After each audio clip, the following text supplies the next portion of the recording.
June 3ನೇ ತಾರೀಕಿನಂದು ನಡೆಯಲಿರುವಂಥ ನೈಋತ್ಯ ಪದವೀಧರ ಕ್ಷೇತ್ರದ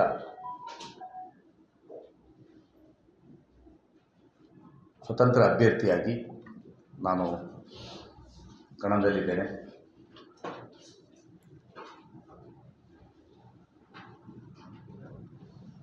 ಈಗಾಗಲೇ 5 ಜಿಲ್ಲೆ ಮತ್ತು 3 ತಾಲೂಕುಗಳು ಈ ಎಲ್ಲ ಕಡೆ ಪ್ರವಾಸವನ್ನು ಮಾಡಿ ನಮ್ಮ ಕಾರ್ಯಕರ್ತರ ತಂಡ ಈಗಾಗಲೇ ಮತದಾರರನ್ನು ಸಂಪರ್ಕಿಸಿ ಮತಯಾಚನೆಯನ್ನು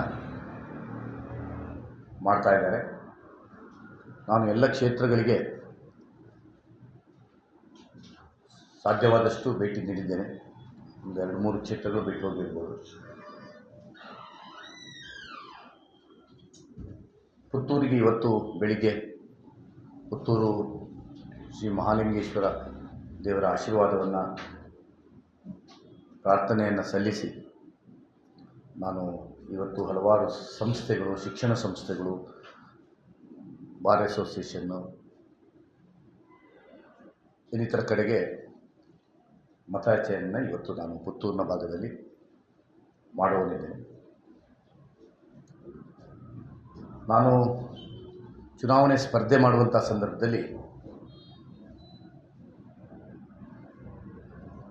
ಪದವೀಧರ ಮತದಾರರನ್ನು ವಿಶ್ವಾಸದಲ್ಲಿ ನಾನು ಚುನಾವಣೆಗೆ ಸ್ಪರ್ಧೆ ಮಾಡಿದ್ದು. ಪದವೀಧರ ಮತದಾರರು ಯೋಚನೆ ಮಾಡಿ ಮತವನ್ನು ಚಲಾಯಿಸ್ತಾರೆ ಮತ್ತು ನಮ್ಮ BJPಯ ಕಾರ್ಯಕರ್ತರು ನನ್ನ ಪರವಾಗಿ ಚುನಾವಣೆಯಲ್ಲಿ ಕೆಲಸ ಮಾಡ್ತಾರೆ ಅಂತ ಹೇಳುವ ಕಾರಣಕ್ಕೋಸ್ಕರ ಸ್ಪರ್ಧೆ ಮಾಡಿದ್ದು. ನನ್ನ ನಿರೀಕ್ಷೆ ಇದ್ದದ್ದು ಉಡುಪಿ ಮಂಗಳೂರು ಕರಾವಳಿಯ ಭಾಗದಲ್ಲಿ ನನಗೆ ಸುಮಾರು 38,000 ಎನ್ರೋಲ್ ಆದದ್ರಲ್ಲಿ ನಾನು ಮಾಡಿದ ಕೆಲಸದ ಆಧಾರದಲ್ಲಿ ಉಡುಪಿ ವಿಧಾನಸಭಾ ಕ್ಷೇತ್ರದಲ್ಲಿ ನಾನು ಶಾಸಕನಾಗಿ 3 ಬಾರಿ, 1 ಬಾರಿ ನಗರಸಭಾ ಸದಸ್ಯನಾಗಿ ಉಡುಪಿ ಕ್ಷೇತ್ರ ಜನತೆ ನನ್ನನ್ನು ಒಂದು ಚುನಾವಣೆಯಲ್ಲಿ ಸೋಲಿಸದೆ ನನ್ನನ್ನು ಬೆಂಬಲಿಸಿದ್ದಾರೆ ಮತ್ತು ಆ ಜನಪ್ರತಿನಿಧಿಯಾಗಿದ್ದಂಥ ಸಂದರ್ಭದಲ್ಲಿ ಹಲವಾರು ಕೆಲಸಗಳನ್ನು ನಾನು ಉಡುಪಿ ವಿಧಾನಸಭಾ ಕ್ಷೇತ್ರದಲ್ಲಿ ಮಾಡಿದ್ದೇನೆ. ಇದನ್ನು ಈ ಕರಾವಳಿಯ ಭಾಗದ ಜನರಿಗೂ ಅದರ ಅರಿವಿದೆ. ಹಾಗಾಗಿ ಕರಾವಳಿ ಭಾಗದ ಮತದಾರರು ನನಗೆ ವಿಶೇಷವಾದ ಬೆಂಬಲ ಮಾಡ್ತಾರೆ ಅಂತ ಹೇಳುವ ವಿಶ್ವಾಸದಲ್ಲಿ ನಾನು ನಿಂತದ್ದು. ಆದರೆ ಇವತ್ತಿನ ಪರಿಸ್ಥಿತಿಯಲ್ಲಿ ಕರಾವಳಿ ಮಾತ್ರ ಅಲ್ಲ, ಮಲೆನಾಡು ಭಾಗದಲ್ಲಿ ಬಹಳ ದೊಡ್ಡ ಬೆಂಬಲ ನನಗೆ ಇವತ್ತು ಸಿಗ್ತಾ ಇರುವಂಥದ್ದು ನನಗೊಂದು ಆತ್ಮವಿಶ್ವಾಸ ಇಮ್ಮಡಿಯಾಗಿದೆ. ನಾನು ಕಳೆದ 2-3-4 ದಿವಸ ದಾವಣಗೆರೆ ಭಾಗದ ಚನ್ನಗಿರಿ, ಹೊನ್ನಾಳಿ, ನ್ಯಾಮತಿ, ಸವಳಂಗ, ಹೊಳಲ್ಲೂರು, ಭದ್ರಾವತಿ ಈ ಭಾಗದಲ್ಲಿ ಮೊನ್ನೆ ಮತಯಾಚನೆಯನ್ನು ಮಾಡಿದಾಗ ನನಗೆ ಆಶ್ಚರ್ಯ ರೀತಿಯ ಬೆಂಬಲಗಳು ಆ ಭಾಗದಲ್ಲಿ ಬರ್ತಿತ್ತು. ನಾನು ಹೋಗಿ ಮತದಾರರಲ್ಲಿ ನಾನು ರಘುಪತಿ ಭಟ್ ಅಂತ ಉಡುಪಿಯ ಶಾಸಕನಾಗಿ 3 ಬಾರಿ ಕೆಲಸ ಮಾಡಿ ಗೊತ್ತಿದೆ ಸರ್ ನಿಮ್ಮ ಬಗ್ಗೆ ಅಂತ ಅವರು ನೇರವಾಗಿ ಮತದಾರರು ಇಲ್ಲ ನಿಮ್ಮಂಥ ಒಬ್ಬ ಜನಪ್ರತಿನಿಧಿ ಕ್ಷೇತ್ರಕ್ಕೆ ಬೇಕು ಅಂತ ಅವರೇ ಉಪನ್ಯಾಸಕರುಗಳು, ಶಿಕ್ಷಕರುಗಳು, ಸರ್ಕಾರಿ ಅಧಿಕಾರಿಗಳು ಯಾರು ಮತದಾರರು ಅಂತಿದ್ದಾರೆ ಅವರು ವಿಶ್ವಾಸ ವ್ಯಕ್ತಪಡಿಸುವುದನ್ನು ನಾನು ನೋಡಿದೆ. ಹಾಗಾಗಿ ಮಲೆನಾಡು ಭಾಗದಲ್ಲಿ ಸಹಿತ ಇವತ್ತು ಶಿವಮೊಗ್ಗದಲ್ಲಿರ್ಬೋದು, ಚಿಕ್ಕಮಗಳೂರಲ್ಲಿರ್ಬೋದು, ನಮ್ಮ ಭಾಗವಾದಂಥ ಕೊಡಗಲ್ಲಿರ್ಬೋದು ಎಲ್ಲ ಕಡೆ ಇವತ್ತು ನಮ್ಮ ಮತದಾರರು ನನ್ನನ್ನು ಪೂರ್ಣ ಬೆಂಬಲದೊಂದಿಗೆ ಬೆಂಬಲಿಸುವಂಥ ಒಂದು ಸೂಚನೆ ಸಿಗ್ತಾ ಇದೆ. ಹಾಗಾಗಿ ನನಗೆ ಇವತ್ತು ಗೆಲ್ಲುವಂಥ ಎಲ್ಲ ವಿಶ್ವಾಸ ಇದೆ. ಪುತ್ತೂರು ಭಾಗದಲ್ಲಿ ಇವತ್ತು ಬೆಳಿಗ್ಗೆಯಿಂದ ನಾವು ಮತಯಾಚನೆ ಮಾಡುವಾಗ ಅದು ವಕೀಲರ ಅಸೋಸಿಯೇಷನ್ನಲ್ಲಿರ್ಬೋದು, ಕಾಲೇಜುಗಳಲ್ಲಿ, ಶಾಲೆಗಳಲ್ಲಿ ನಾನು ಮಾಡಿದಂಥ ಉಡುಪಿ ವಿಧಾನಸಭಾ ಕ್ಷೇತ್ರ ಕೆಲಸದ ಅರಿವು ಈ ಭಾಗದವರಿಗಿದೆ. ಒಬ್ಬ ಕೆಲಸ ಮಾಡುವಂಥ ಜನಪ್ರತಿನಿಧಿ ಬೇಕು ಅಂತ ಹೇಳುವಂಥದ್ದಿದೆ. ನನಗೆ ಮೇಜರಾಗಿ ಇವತ್ತು ಪ್ಲಸ್ ಪಾಯಿಂಟ್ ಏನು ಅಂತ ಹೇಳಿದರೆ, ಈಗ ಪ್ರಬಲ 4 ಜನ ಇಲ್ಲಿ ಕಣದಲ್ಲಿರುವಂಥ ಕಳೆದ ಚುನಾವಣೆ ಹೇಗಿತ್ತು ಅಂದರೆ ಪಕ್ಷಾಧಾರಿತ ಚುನಾವಣೆ, BJPಯ ಕಾಂಗ್ರೆಸ್ ಅಂತ. ನಾನು ಕಳೆದ ಚುನಾವಣೆಯಲ್ಲಿ ಫುಲ್ ಕೆಲಸ ಮಾಡಿದ್ದೇನೆ. ಗಣೇಶ್ ಕಾರ್ಣಿಕೆ ಮತ್ತು ಐನೂರು ಮಂಜುನಾಥ್. ಪ್ರೊಫೆಸರ್ ಗಣೇಶ್ ಕಾರ್ಣಿಕರು ನೆನಪಿಸ್ತಾ ಇದ್ದಾರೆ, ನಮ್ಮ ಜಿಲ್ಲೆಯಲ್ಲಿ ಸಕ್ರಿಯವಾಗಿ ಅವರು ಚುನಾವಣೆ ಕೆಲಸ ಮಾಡಿದ ಶಾಸಕ ನಾನೊಬ್ಬನೇ ಇಲ್ಲ ಆ ಕಾಲದಲ್ಲಿ. ಯಾಕಂದರೆ ಇದಕ್ಕೆಲ್ಲ ಹೆಚ್ಚು ಶಾಸಕರು ಇಂಟ್ರೆಸ್ಟ್ ತಗೊಳ್ಳೋದಿಲ್ಲ. ಹಿಂದೆ ಇದು BJP ಕಾಂಗ್ರೆಸ್ ಅಂತ ಹೇಳೋ ಕಾರಣ ಚುನಾವಣೆ. ಈ ಚುನಾವಣೆ ಪಕ್ಷ ಆಧಾರಿತವಾದ ಚುನಾವಣೆಯಾಗಿ ಉಳಿದಿಲ್ಲ. ಇದು ವ್ಯಕ್ತಿಗಳ ಸಾಧನೆ ಆಧಾರಿತ ಚುನಾವಣೆಯಾಗಿ ಪರಿವರ್ತಿತ ಆಗಿದೆ. ಈಗ ಮತದಾರರ ಮಧ್ಯದಲ್ಲಿ ಆಯನೂರು ಮಂಜುನಾಥ್ ಅವರು ಹೋದ ಸರ್ತಿ BJPಯಿಂದ ಗೆದ್ದವರು, ಮತ್ತು ವಿಧಾನ ಪರಿಷತ್ತಿಗೆ ರಾಜೀನಾಮೆ ಕೊಟ್ಟು JDS ಇಲ್ಲ ವಿಧಾನಸಭೆಗೆ ಸ್ಪರ್ಧಿಸಿ 5,000 ಓಟನ್ನು ತಗೊಂಡು ಈಗ ಕಾಂಗ್ರೆಸ್ಸಿಗೆ ಬಂದು ಕಾಂಗ್ರೆಸ್ಸಲ್ಲೇ ಕ್ಯಾಂಡಿಡೇಟ್ ಆಗಿದ್ದಾರೆ. ದಿನೇಶ್ ಅವರು ಕಾಂಗ್ರೆಸ್ನ ಒಬ್ಬ 2 ಅವಧಿಯಲ್ಲಿ ಸ್ಪರ್ಧೆ ಮಾಡಿದಂಥವ್ರು. ಹಾಗಾಗಿ ಅವರು ಒಬ್ಬರು ಅಭ್ಯರ್ಥಿಯಾಗಿ ಸ್ಪರ್ಧೆ ಮಾಡ್ತಾ ಇದ್ದಾರೆ. ಡಾಕ್ಟರ್ ಧನಂಜಯ ಸರ್ಜಿಯವರು ರಾಜಕೀಯ ಕ್ಷೇತ್ರಕ್ಕೆ ಹೊಸ್ತು ಮತ್ತು ಪಕ್ಷಕ್ಕಂತೂ ಭಾಳ ಹೊಸ್ತು. ಒಬ್ಬ ಯಶಸ್ವಿ ಬಂಡವಾಳಶಾಹಿ ಅಂದರೆ ಏನು ಹೇಳ್ತಾರೆ ಉದ್ಯಮಿ, ಒಂದು 7-8 ಹಾಸ್ಪಿಟಲ್ ಇದ್ದಂಥವ್ರು. ಅಂಥವರು ಇವತ್ತು ನಮ್ಮ ಪಕ್ಷದ ಕಾರ್ಯಕರ್ತರಲ್ಲಿ ಅಸಮಾಧಾನ ಇದೆ. ಏನು ಅಂದರೆ ನಮ್ಮ ಪಕ್ಷದಲ್ಲಿ ಹಿಂದಿನಿಂದಲೂ ಈ ಸ್ಥಾನಗಳು ಹೆಚ್ಚಾಗಿ ಅವಕಾಶ ವಂಚಿತರಿಗೆ ಕೊಡ್ತಾಯಿದ್ರು. ಯಾರಿಗೂ ಜೀವಮಾನದಲ್ಲಿ MLA ತುಂಬ ಕೆಲಸ ಮಾಡಿರ್ತಾರೆ, MLA ಆಗೋ ಅವಕಾಶ ಇರೋದಿಲ್ಲ. ಯಾವುದೋ ಅವರ ಜಾತಿ ಸಣ್ಣ ಜಾತಿ ಕಾರಣಕ್ಕೆ, ಅಥವಾ ಅವರಿಗೆ ಅವ್ರ ಕ್ಷೇತ್ರದಲ್ಲಿ ಆಲ್ರೆಡಿ ಬೇರೆ MLA ಇರ್ತಾರೆ, ಸ್ಪರ್ಧೆ ಮಾಡಲಿಕ್ಕೆ ಅಂಥವ್ರನ್ನ ಗುರುತಿಸಿ ಹಿರಿಯರನ್ನು ಗುರುತಿಸಿ ಕೊಡ್ತಾ ಇದ್ದಂಥ ಒಂದು ಕ್ಷೇತ್ರ ಇದು. ಅದು ಕರಂಬಳಿ ಸಂಜೀವ್ ಶೆಟ್ಟರಿಂದ ಹಿಡಿದು ಶಂಕರಮೂರ್ತಿಯಿಂದ ಹಿಡಿದು ಗಣೇಶ್ ಕಾರ್ಣಿಕ್, ಬಾಲಕೃಷ್ಣ ಭಟ್ರು ಇದನ್ನು ಮಾಡಿದಂಥವ್ರು. ಕಳೆದ ಸರ್ತಿ ಮಾತ್ರ ಇದೇ ನಿರ್ಧಾರ ಆಯನೂರು ಮಂಜುನಾಥರು ಆಗ ಕಾಂಗ್ರೆಸ್ಸಲ್ಲಿದ್ದವರು ಪಾರ್ಟಿಗೆ ತಗೊಂಬಂದು ಆಗ ಕೊಟ್ಟರು. ಈಗೇನಾಯಿತು ನಾವು ನೋಡಿದೆವು. ಒಂದು ಚುನಾವಣೆ ಮುಗಿಯೋದ್ರೊಳಗೆ JDS ಕಾಂಗ್ರೆಸ್ ಹೋಗಿದ್ದಾರೆ. ಆದರೆ ಈ ಬಾರಿ ಒಬ್ಬ ಇತ್ತೀಚೆಗೆ ಪಾರ್ಟಿಗೆ ಸೇರಿದಂಥವರು ಡಾಕ್ಟರ್ ಧನಂಜಯ ಸರ್ಜಿಯವರು ವಿಶೇಷವಾಗಿ ಪರಿವಾರದ ಕಾರ್ಯಕರ್ತರು, ಹಿಂದುತ್ವದ ಕಾರ್ಯಕರ್ತರಿಗೆ ಭಾಳ ಆಕ್ರೋಶ ಇದೆ. ಏನು ಅಂದರೆ ನಮ್ಮ ಶಿವಮೊಗ್ಗದಲ್ಲಿ ಹರ್ಷ ಕೊಲೆಯಾದಂಥ ಸಂದರ್ಭದಲ್ಲಿ ಪ್ರಗತಿಪರರೊಟ್ಟಿಗೆ ಸೇರಿಕೊಂಡು ನಕ್ಸಲ್ವಾದಿಗಳು, ಕಮ್ಯುನಿಸ್ಟರು, ಪ್ರಗತಿಪರರು ಅಂತ ಹೇಳ್ಕೊಳ್ಳುವವರು ಎಲ್ಲ ಸೇರಿಕೊಂಡು ಶಾಂತಿಗಾಗಿ ನಡೆಯುವಂಥ ಸರ್ಜಿ ಫೌಂಡೇಶನ್ನ ನೇತೃತ್ವದಲ್ಲಿ ನಡೆದವು 2022ನೇ ಇಸ್ವಿಯಲ್ಲಿ. KL ಅಶೋಕ್ ಅವರೆಲ್ಲ ಯಾರೆಲ್ಲ ಅಂತ ನಕ್ಸಲ್ವಾದಿಗಳು ಹೇಳುವವರಿದ್ದಾರೆ, ಅವರೆಲ್ಲ ಇದ್ಕೊಂಡು ನಡೆದದ್ದು. ಯಾವುದೇ ಪರಿವಾರದ ಎಗೇನ್ಸ್ಟ್ ನಡೆದದ್ದು. ನಮ್ಮ ಆಗದ ಹೋಮ್ ಮಿನಿಸ್ಟರ್ ಅಂತ ಅರಗ ಜ್ಞಾನೇಂದ್ರ ಎದುರು ಅವರ ವಿರುದ್ಧ ಆದಂಥದ್ದು ಮತ್ತು ಪರಿವಾರದ ವಿರುದ್ಧ ಆದಂಥ ಒಂದು ಶಾಂತಿಗಾಗಿ ನಡೆಯೋದು. ಆಗ ಅವರು ಕಾಂಗ್ರೆಸ್ಸಿಗೆ ಟಿಕೆಟಿಗೆ ಪ್ರಯತ್ನ ಮಾಡ್ತಾಯಿದ್ರು ಅಲ್ಲಿ. ಹಾಗಾಗಿ ಅಲ್ಪಸಂಖ್ಯಾತರ ಮತವನ್ನು ಕ್ರೋಧೀಕರಿಸಿಕೊಂಡು ಆ ರೀತಿಯ ನಡೆಯನ್ನು ಮಾಡಿದರು. ಕೊನೆಗೆ ಅವರು ಅಲ್ಪಸಂಖ್ಯಾತರ ಮತ ಇದು ಕಾಂಗ್ರೆಸ್ನ ಟಿಕೆಟ್ ಸಿಕ್ಕ ನಂತರ BJP ಬಂದು ಶಿವಮೊಗ್ಗ ನಗರಕ್ಕೆ ಪ್ರಯತ್ನ ಪಟ್ಟರು. ಆನಂತರ ಈಗ BJPಯಲ್ಲಿ ಟಿಕೆಟ್ ಆಗಿದೆ. ಇಲ್ಲಿ ಪ್ರಶ್ನೆ ಏನು ಅಂತ ಹೇಳಿದ್ರೆ, ಯಾರಾದರೂ ಒಬ್ಬ ಸೀನಿಯರ್ ಕಾರ್ಯಕರ್ತರಿಗೆ ಕೊಡ್ತಿದ್ರೆ ಕಾರ್ಯಕರ್ತರು ವಿಚಲಿತರಾದಂಥ ಸಂದರ್ಭ ಇರಲಿಲ್ಲ. ಈಗ ಶಿವಮೊಗ್ಗಕ್ಕೆ ಬೇಕು, ಯಾವುದೋ ಒಬ್ಬ ಲಿಂಗಾಯತರಿಗೆ ಕೊಡಬೇಕು, ಯಾವುದೋ ಕಾರಣಕ್ಕೆ ಮಾಡಿರ್ಬೋದು ಪಕ್ಷ ಅಂತಿದ್ರೆ, ಅಲ್ಲಿ ಗಿರೀಶ್ ಪಟೇಲ್ರಂಥ ಒಬ್ಬರು ಹಿರಿಯರಿದ್ದರು. 35 ವರ್ಷದಿಂದ ಪಕ್ಷಕ್ಕೆ ಕೆಲಸ ಮಾಡ್ತಾ ಯಾವುದೇ ಅವಕಾಶಗಳನ್ನು ತೆಗೆದೆ ಅವಕಾಶ ವಂಚಿತರು ಪಕ್ಷಕ್ಕೆ ಒಂದು ಪೂರ್ಣಾವಧಿ ಕೆಲಸ ಮಾಡ್ತಾ ಇದ್ದಂಥವ್ರು. ಅವರು ಕಳೆದ ಅವಧಿಯಿಂದ ಕೇಳಿದ್ರು, ಆಯನೂರು ಮಂಜುನಾಥ್ ನಿಲ್ಲುವಾಗಲೂ ಅವ್ರಿಗೆ ಕೊಡಬೇಕು ಅಂತ ಆಗ್ರಹ ಇತ್ತು, ಅವ್ರಿಗೆ ಕೊಡ್ಬೋದಿತ್ತು. ಇಲ್ಲಿ ದತ್ತಾತ್ರೇಯ ಅಂತಿದ್ದು, ಧರ್ಮಪ್ರಸಾದ್ ತುಂಬ ಜನ ಕೇಳಿದ್ದಾರೆ ಹಿರಿಯರು, ಒಂದು 15-25 ವರ್ಷ ಕೆಲಸ ಮಾಡಿದಂತು. ಇಲ್ಲಿ ಮೋನಪ್ಪ ಭಂಡಾರಿಯವರು ಕೇಳ್ತಾಯಿದ್ರು, ವಿಕಾಸ್ ಪುತ್ತೂರವರು ಒಬ್ಬ ಯುವಕ ಪಕ್ಷದಲ್ಲಿ ಕೆಲಸ ಮಾಡಿದಂಥವ್ರು ಅವ್ರು ಕೇಳ್ತಾಯಿದ್ರು. ಇವರೊಳಗೆ ಯಾರಿಗೆ ಕೊಡ್ತಿದ್ರು ನಮ್ಮ ಕಾರ್ಯಕರ್ತರಿಗೆ ಬೇಸರ ಆಗ್ತಿಲ್ಲ, ನನಗೆ ಟಿಕೆಟ್ ಸಿಕ್ಕಿಲ್ಲ ಅಂತ ಬೇಸರ ಆಗ್ತಿತ್ತು. ಈ ರೀತಿ ಸ್ಪರ್ಧೆ ಮಾಡುವಂಥ ನಿರ್ಧಾರ ಖಂಡಿತ ನನ್ನ. ಈ ನಿರ್ಧಾರ ಮಾಡಲಿಕ್ಕೆ ಕಾರಣ ಹೇಳಿದೆ, ಇತ್ತೀಚೆಗೆ 1.5 ವರ್ಷಕ್ಕೆ ಸೇರಿದಂಥವ್ರಿಗೆ, ನಮ್ಮ ಪರಿವಾರದ ವಿರುದ್ಧ ಪ್ರಗತಿಪರರನ್ನು ಸೇರಿಕೊಂಡು ಶಾಂತಿಗಾಗಿ ನಡೆ ಮಾಡಿದವರಿಗೆ ಅವ್ರನ್ನ ಪಾರ್ಟಿ ತಗೋದಕ್ಕೂ ನಮ್ಮದೇನು ಆಕ್ಷೇಪ ಇಲ್ಲ. ನಾಳೆ MLA ಸೀಟ್ ಕೊಟ್ಟರೂ ತೊಂದರೆ ಇಲ್ಲ. ಯಾಕಂದರೆ ಕೆಲವು ಪಾರ್ಟಿ ಬೇರೆ ಪಾರ್ಟಿ ತಂದು MLAಗೆಲ್ಲ ಕೊಡೋದಿಲ್ಲ.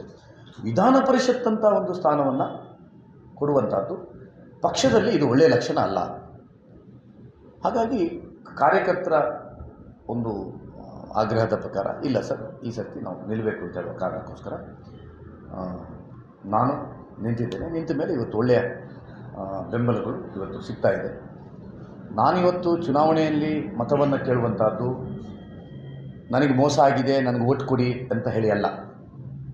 ಮೋಸ ಆಗಿದೆ, ಕಾರ್ಯಕರ್ತರನ್ನು ನಿರ್ಲಕ್ಷ್ಯ ಆಗಿದೆ, ಇತ್ತೀಚೆಗೆ ಕಾರ್ಯಕರ್ತ ಕೊಟ್ಟಿದ್ದಾರೆ, ಕಾರ್ಯದ ವ್ಯವಸ್ಥೆ ಆಗಿದೆ. ಅದಕ್ಕೋಸ್ಕರ ಈ ನಿರ್ಧಾರ ಇರ್ಬೋದು. ಆದರೆ ಈಗ ನಾನು ಮತಯಾಚನೆ ಮಾಡುವಂಥದ್ದು ನನ್ನ ಉಡುಪಿ ವಿಧಾನಸಭಾ ಕ್ಷೇತ್ರದಲ್ಲಿ ನಾನು ಶಾಸಕನಾಗಿ 3 ಬಾರಿ ಅವಧಿಯಲ್ಲಿ ಮಾಡಿದಂಥ ಅಭಿವೃದ್ಧಿ ಕೆಲಸಗಳು, ಜನಪರ ಕಾರ್ಯಕ್ರಮಗಳು, ಸಾಮಾಜಿಕ ಕಾರ್ಯಕ್ರಮಗಳು ಮತ್ತು ಕಾರ್ಯಕರ್ತರೊಂದಿಗೆ ಇಡೀ ಜಿಲ್ಲೆಯಲ್ಲಿ ಹಿಂದುತ್ವದ ಕಾರ್ಯಕರ್ತರ ರಕ್ಷಣೆಗೆ ಸದಾಕಾಲ 24/7 ರಾತ್ರಿಯೂ ಕಾರ್ಯಕರ್ತರ ಜೊತೆ ಇದ್ದವನು, ಒಬ್ಬ ಸಾಮಾನ್ಯ ಕಾರ್ಯಕರ್ತನಾಗಿ ಬೆಳೆದವನು. ಅದನ್ನು ಸಾಧನೆಯ ಆಧಾರ ಆಗಿಟ್ಕೊಂಡು ನಾನಿವತ್ತು ನಿಂತದ್ದು. ನೀವು ನಾನು ಕೊಟ್ಟಂಥ ಪುಸ್ತಕದಲ್ಲಿ ನೋಡಿದರೆ ಗೊತ್ತಾಗ್ತದೆ. ವಿಶಿಷ್ಟವಾದಂಥ ರೀತಿಯ ಕಾರ್ಯಕ್ರಮಗಳನ್ನು ಮಾಡಿದ್ದೇನೆ. ದೇಶದಲ್ಲಿ ಯಾವುದೇ ಶಾಸಕರುಗಳು ಮಾಡಿದಂಥ ಕಾರ್ಯಕ್ರಮವನ್ನು ಮಾಡಿದ್ದೇನೆ. ಹಡಿಲು ಭೂಮಿ ಕೃಷಿ 30-40 ವರ್ಷದಿಂದ ಹಡಿಲಿದ್ದಂಥ ಗದ್ದೆಗಳನ್ನು 1,500 ಎಕರೆ ಕೇದಾರವತ್ತಾನ ಟ್ರಸ್ಟ್ ಅಂತ ಮಾಡಿ ಅದಕ್ಕೆ ಉಡುಪಿ ವಿಧಾನಸಭಾ ಕ್ಷೇತ್ರ ಶಾಸಕರು ಅಧ್ಯಕ್ಷರು ಮಾಡಿ ವಾಲಂಟಿಯರ್ಸ್ನೆಲ್ಲ ಸೇರಿ ವಿದ್ಯಾರ್ಥಿಗಳು, ಕಾಲೇಜು ವಿದ್ಯಾರ್ಥಿಗಳು ಇವರನ್ನೆಲ್ಲ ಸೇರಿಸ್ಕೊಂಡು 1,500 ಎಕರೆ ಸಾವಯವ ಕೃಷಿಯನ್ನು ಮಾಡಿ ಇವತ್ತು ಉಡುಪಿ ಕೇದಾರ ಕಜೆ ಅಂತ ಬ್ರ್ಯಾಂಡ್ ಮಾಡಿ ಅಮೆಝಾನ್ನಲ್ಲಿ ಮತ್ತು ಆನ್ಲೈನ್ ಮಾರ್ಕೆಟಲ್ಲಿ ಇವತ್ತು ದೇಶದಲ್ಲಿ ಒಳ್ಳೆಯ ಮಾರುಕಟ್ಟೆ. ಆ 1,500 ಎಕರೆ ಇವತ್ತು ಹಸನಾಗಿದೆ, ಇಲ್ಲದಿದ್ದರೆ ಕಾಡಿತ್ತು ಅಂಥ ಕೆಲಸ, ಕೃಷಿ ಕ್ರಾಂತಿಯನ್ನು ಮಾಡಿದಂಥದ್ದು. ಇದು ಪ್ರಾಯಶಃ ದೇಶದಲ್ಲಿ ಯಾರು ಮಾಡಿದಂಥ ಉದಾಹರಣೆಗಳು, ಯಾವ ಶಾಸಕರು ಮಾಡಿದಂಥ ಉದಾಹರಣೆ ಇಲ್ಲ. ಅಂಥ ಒಂದು ವಿಶಿಷ್ಟವಾದಂಥ ಕಾರ್ಯಕ್ರಮಗಳನ್ನು ನಾನು ಮಾಡಿದ್ದೇನೆ. ಶಿಕ್ಷಣಕ್ಕೆ ಒತ್ತಾಗಲಿ ಅಂತ ಹೇಳುವ ಕಾರಣಕ್ಕೋಸ್ಕರ ಪ್ರತಿ ಶಾಲೆಯಲ್ಲಿ ಯಕ್ಷ ಶಿಕ್ಷಣ ಟ್ರಸ್ಟ್ನ ಮೂಲಕ ಯಕ್ಷಗಾನವನ್ನು ಮಕ್ಕಳಿಗೆ ಕಲಿಸುವಂಥದ್ದು 2006ರಿಂದ ಈ ವರ್ಷದವರೆಗೂ, ಅಂದರೆ ಅದಕ್ಕೂ ಕೇದಾರವತ್ತ ಅಂದಾಗೆ ಉಡುಪಿ ವಿಧಾನಸಭಾ ಕ್ಷೇತ್ರ ಶಾಸಕರ ಅಧ್ಯಕ್ಷರು, ರಘುಪತಿ ಭಟ್ರ ಅಧ್ಯಕ್ಷರಲ್ಲ, ಈಗ ಯಶ್ಪಾಲ್ ಸುವರ್ಣ ಅಧ್ಯಕ್ಷರಿದ್ದಾರೆ. ನಾನು ಟ್ರಸ್ಟಿಯಾಗಿ ಕೆಲಸ ಆಗ್ತಾಯಿದೆ. ವರ್ಷಕ್ಕೆ 1,500 ಮಕ್ಕಳು, ಹೆಣ್ಣು ಮಕ್ಕಳು ಗಂಡು ಮಕ್ಕಳು ಯಕ್ಷಗಾನ ಕಲಿತಾ ಇದ್ದಾರೆ. ಈ ರೀತಿ ವಿಶಿಷ್ಟವಾದಂಥ ರೀತಿಯಲ್ಲಿ ಸಾಧಕ ಶಿಕ್ಷಕ ಪ್ರಶಸ್ತಿ ಅಂತ ಯಾವ SLC ಮತ್ತು PUCಯಲ್ಲಿ ಅತಿ ಹೆಚ್ಚು ಮಾರ್ಕ್ಸ್ಗಳನ್ನು ವಿದ್ಯಾರ್ಥಿಗಳಿಂದ ಪಡ್ಕೊಂಡಂಥ ಶಿಕ್ಷಕರುಗಳಿಗೆ ಸಾಧಕ ಶಿಕ್ಷಕ ಪ್ರಶಸ್ತಿಯನ್ನು ಸಬ್ಜೆಕ್ಟ್ ವೈಸ್ 2004ರಿಂದ ಇವತ್ತಿನವರೆಗೆ ಕೊಡ್ತಾ ಇದ್ದೇನೆ. ಸಾಧಕ ಶಾಲೆ ಅಂತ ಅತಿ ಹೆಚ್ಚು ಮಾರ್ಕ್ ಪಡ್ಕೊಂಡ ಶಾಲೆಗಳಿಗೆ ಚಿನ್ನದ ಪದಕ, ಬೆಳ್ಳಿಯ ಪದಕವನ್ನು ಈ 2004ರಿಂದ ಇಲ್ಲಿವರೆಗೆ ಕೊಡ್ತಾ ಇದ್ದೇನೆ. ಒಟ್ಟಾರೆ ನಾನು ಒಂದು ಕ್ರಿಯಾಶೀಲವಾಗಿ ಕೆಲಸ ಮಾಡ್ತಾ ಇದ್ದಂಥವನು. ಈಗ ನಾನು ಪದವೀಧರ ಮತದಾರರಲ್ಲಿ ವಿನಂತಿ ಮಾಡ್ತೇನೆ, ನಾನು ಆ ರೀತಿ ಕೆಲಸ ಮಾಡುವಂಥ ಒಬ್ಬ ಜನಪ್ರತಿನಿಧಿ. ನಾನೀಗ ಚುನಾವಣೆ ನಿಂತದ್ದು ನನಗೆ ವಿಧಾನಸಭಾ ಸದಸ್ಯನಾಗಿ ಕೆಲಸ ಮಾಡೋ ಅವಕಾಶ ಸಿಕ್ಕಿತ್ತು. ಈಗ ವಿಧಾನ ಪರಿಷತ್ ಸದಸ್ಯನಾಗಿ ನೈಋತ್ಯ ಪದವೀಧರ ಕ್ಷೇತ್ರದ 5 ಜಿಲ್ಲೆಯಲ್ಲಿಯೂ ಜನಪ್ರತಿನಿಧಿಯಾಗಿ ಕೆಲಸ ಮಾಡುವಂಥ ಹುಮ್ಮಸ್ಸು ಇದ್ದದರಿಂದ ಮತ್ತು ಆ ಆಸಕ್ತಿ ಇದ್ದದರಿಂದ ನಾನು ಇವತ್ತು ಸ್ಪರ್ಧೆ ಮಾಡಿದ್ದೇನೆ. ಪದವೀಧರ ಮತದಾರರಲ್ಲಿ ವಿನಂತಿ ಮಾಡ್ತೇನೆ, ನೀವು ನನಗೆ ವಿಧಾನ ಪರಿಷತ್ತಲ್ಲಿ ಒಂದು ಅವಕಾಶ ಕೊಟ್ಟು ನೋಡಿ. ವಿಧಾನಸಭೆಯಲ್ಲಿ ಅವಕಾಶ ಕೊಟ್ಟಾಗ ಉಡುಪಿ ವಿಧಾನಸಭಾ ಕ್ಷೇತ್ರದಲ್ಲಿ ಯಾವ ರೀತಿ ಕೆಲಸ ಮಾಡಿದ್ದೇನೆ ಅಂತ ಹೇಳೋದು ನೀವು ಯಾವುದೇ ಒಬ್ಬ ಕಾಂಗ್ರೆಸ್ನವನ ಹತ್ರ ಬೇಕಾದ್ರೆ ಕೇಳ್ಬೋದು, BJPಯವ್ರ ಹತ್ರ ಕೇಳ್ಬೋದು. ಉಡುಪಿಯವ್ರ ಹತ್ರ ಯಾವ ರೀತಿ ನಾನು ಜಾತಿ, ಮತ, ಪಕ್ಷ, ಧರ್ಮ ಇದನ್ನೆಲ್ಲ ನೋಡದೆ ಕೆಲಸ ಮಾಡಿದ್ದೇನೆ ಅಂತ ಹೇಳುವಂಥದ್ದು ಉಡುಪಿ ವಿಧಾನಸಭಾ ಕ್ಷೇತ್ರದ ಯಾವ ಕಾರ್ಯಕರ್ತರ ಹತ್ರ, ಯಾರೋ ವ್ಯಕ್ತಿ ಹತ್ರ ಕೇಳಿದರೆ ನನ್ನ ಬಗ್ಗೆ ಹೇಳ್ತಾರೆ. ಅದನ್ನು ನೀವು ಕ್ರಾಸ್ ಚೆಕ್ ಮಾಡಿಕೊಂಡು ವಿಧಾನ ಪರಿಷತ್ನಲ್ಲಿ ಒಂದು ಅವಕಾಶ ಕೊಡಿ. ನಾನು ಇದಕ್ಕೂ ಒಬ್ಬ ಜನಪ್ರತಿನಿಧಿಯಾಗಿ ವಿಧಾನ ಪರಿಷತ್ನಾಗಿ ಯಾವ ರೀತಿ ಕೆಲಸ ಮಾಡ್ಬೋದು ಅಂತ ಹೇಳುವಂಥದ್ದನ್ನು ಮಾಡಿ ತೋರಿಸ್ತೇನೆ. ಕರಾವಳಿ ಭಾಗದ ಸಮಸ್ಯೆಗಳ ಬಗ್ಗೆ ವಿಧಾನಸಭೆಯಲ್ಲಿ ಮಾತ್ರ ಅಲ್ಲ, ಧ್ವನಿ ಎತ್ತಿದ ಹೋಗ್ತಾ ಇದ್ದವನು ನಾನು. ನೀವೆಲ್ಲ ಗಮನಿಸಿದ್ದಿರಲ್ಲೂ ಗೊತ್ತಿಲ್ಲ, 2017-18 ಸಂದರ್ಭದಲ್ಲಿ 18ರಲ್ಲಿ ನಾನು ಶಾಸಕನಾದಾಗ ಮರಳು ಸಮಸ್ಯೆ ಇತ್ತು. CRZನ ಬ್ಯಾನ್ ಇದ್ದಾಗ 8 ದಿವಸ DCFs ಎದುರಲ್ಲಿ ಧರಣಿ, ರಾತ್ರಿ ಕೂತ್ಕೊಂಡು ಮಲ್ಕೊಂಡು ಕೇಂದ್ರ ಮತ್ತು ರಾಜ್ಯದ ಕಾನೂನನ್ನ ತಿದ್ದುಪಡಿ ಮಾಡಿಕೊಂಡು GOs ಇಶ್ಯೂಸ್ ಮಾಡಿಕೊಂಡು ಮರಳು ಪ್ರಾರಂಭ ಆಗುವಾಗೆ ಆ ಕಾಲದಲ್ಲಿ ನಾನು ಮಾಡಿದ್ದೆ. ಮೀನುಗಾರರ ಯಾವುದೇ ಸಮಸ್ಯೆಗಳು ಬಂದರೂ ಅದನ್ನು ಕೈಗೆತ್ತಿಕೊಂಡು ರಾಜ್ಯದಲ್ಲಿ ಅದಕ್ಕೆ ಪರಿಹಾರವನ್ನು ಕೊಡಲಿಕ್ಕೆ ನೇತೃತ್ವ ಕೊಟ್ಟವನೇ 3 ಜಿಲ್ಲೆಗಳಲ್ಲಿ ನಾನು. ಈಗ ಕರಾವಳಿಯ ಭಾಗದ ಸಮಸ್ಯೆಗಳ ಅರಿವಿದೆ. ಕೃಷಿಯ ಕ್ಷೇತ್ರದ, ತೋಟಗಾರಿಕೆ, ನಮ್ಮ ಅಡಿಕೆ ಬೆಳೆಗಾರರ ಸಮಸ್ಯೆಗಳು, ಈ ಎಲ್ಲದರ ಅರಿವು ನನಗಿರುವಂಥದ್ದು. ಹಾಗಾಗಿ ನನಗೊಂದು ಅವಕಾಶ ಕೊಟ್ಟು ವಿಧಾನ ಪರಿಷತ್ತಲ್ಲಿ ಒಬ್ಬ ಸಕ್ರಿಯ ಸದಸ್ಯನಾಗಿ, ಒಂದು ಪದವೀಧರ ಧ್ವನಿಯಾಗಿ ಮತ್ತು ಈ ನೈಋತ್ಯ ಪದವೀಧರ ಕ್ಷೇತ್ರದ 5.5 ಜಿಲ್ಲೆಗಳ ಧ್ವನಿಯಾಗಿ ನಿಲ್ಲಕ್ಕೆ ಅವಕಾಶ ಕೊಡಬೇಕು. ಕರಾವಳಿಯ ಸಮಸ್ಯೆಗಳ ಬಗ್ಗೆ ನನಗೆ ಅರಿವಿದೆ, ಇಲ್ಲಿಯ ರೆವೆನ್ಯೂ ಪ್ರಾಬ್ಲಮ್ಸ್ ಇದೆಲ್ಲವೂ. ಮಲೆನಾಡಿದ್ದು ನನಗೆ ಹೊಸ್ತು, ಆದರೂ ನಾನು ಮೊನ್ನೆ ಅವರಿಗೂ ಭರವಸೆ ಕೊಟ್ಟಿದ್ದೇನೆ, ನಾನು ಅಧ್ಯಯನ ಮಾಡಿ ನಿಮ್ಮ ಧ್ವನಿಯಾಗಿ ಇರ್ತೇನೆ ಅಂತ ಹೇಳುವಂಥದ್ದು. ಆ ದೃಷ್ಟಿಯಿಂದ ಕೆಲಸ ಮಾಡುವಂಥ ನನಗೆ ಮತ್ತು ಕೆಲಸ ಮಾಡಿದಂಥ ಅನುಭವ ಇರುವ ನನಗೆ ಅವಕಾಶ ಕೊಡಬೇಕು. ನಾನು ವಿಧಾನಸಭೆಯಲ್ಲಿ 3 ಬಾರಿ ಶಾಸಕದ್ದು ಮಾತ್ರ ಅಲ್ಲ, ವಿಧಾನಮಂಡಲದ ಅಧೀನ ಶಾಸನ ರಚನಾ ಸಮಿತಿ ಅಂತ ಒಂದು ಶಾಸನ ರಚನೆಯ ಒಂದು ಪ್ರಮುಖ ಸಮಿತಿ ಇದೆ ವಿಧಾನಮಂಡಲದ್ದು, 20 ಜನ ಶಾಸಕರುಗಳು. ಅದರ ಅಧ್ಯಕ್ಷನಾಗಿ 2 ಬಾರಿ ಅಧ್ಯಕ್ಷನಾಗಿ ಕೆಲಸ ಮಾಡಿದ ಅನುಭವ ಇದೆ.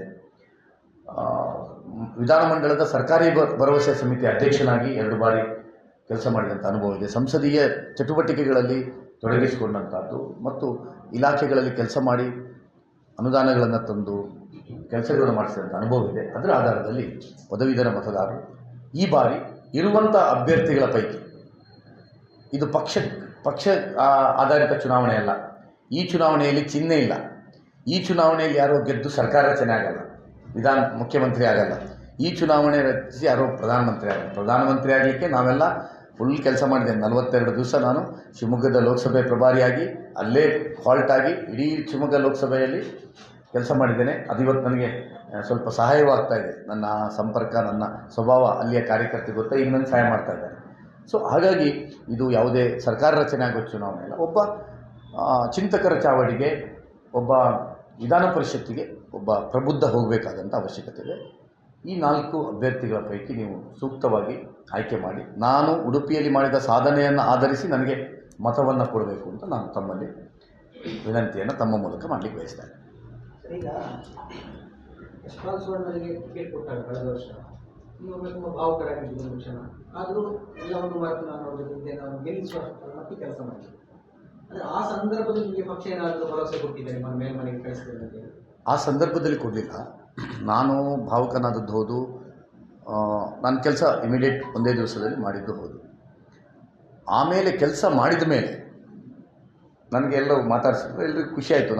ಎಲ್ಲರೂ ನಿಮಗೆ ರಾಷ್ಟ್ರೀಯ ಸಂಘಟನಾ ಕಾರ್ಯದರ್ಶಿ ಸಂತೋಷ್ಜಿಯಿಂದ ಹಿಡಿದು ಎಲ್ಲರೂ ಟ್ವೀಟ್ ಮಾಡಿದ್ದಾರೆ, ಎಲ್ಲರ ಕಡೆಯೂ ನನ್ನದೇ ಸುದ್ದಿ ಆಗ ಚುನಾವಣೆ ಸಂದರ್ಭದಲ್ಲಿ. ಇಲ್ಲಿಯಂತೂ ತುಂಬ, ಪುತ್ತೂರಲ್ಲಂತೂ ತುಂಬ ನನ್ನ ಡೈಲಾಗ್ಸು ಪ್ರಚಲಿತ ಆಗ್ತಾಯಿತ್ತು. ಆಮೇಲೆ ನನಗೆ ಹಿರಿಯರುಗಳು ನಾನು ಹೇಳಿದ್ದೆ, ನೀವು ನನಗೆ ಆಗ ನನಗೆ ಕನ್ವಿನ್ಸ್ ಮಾಡಿದರು, ನಾನು ಕನ್ವಿನ್ಸ್ ಆಯಿತು.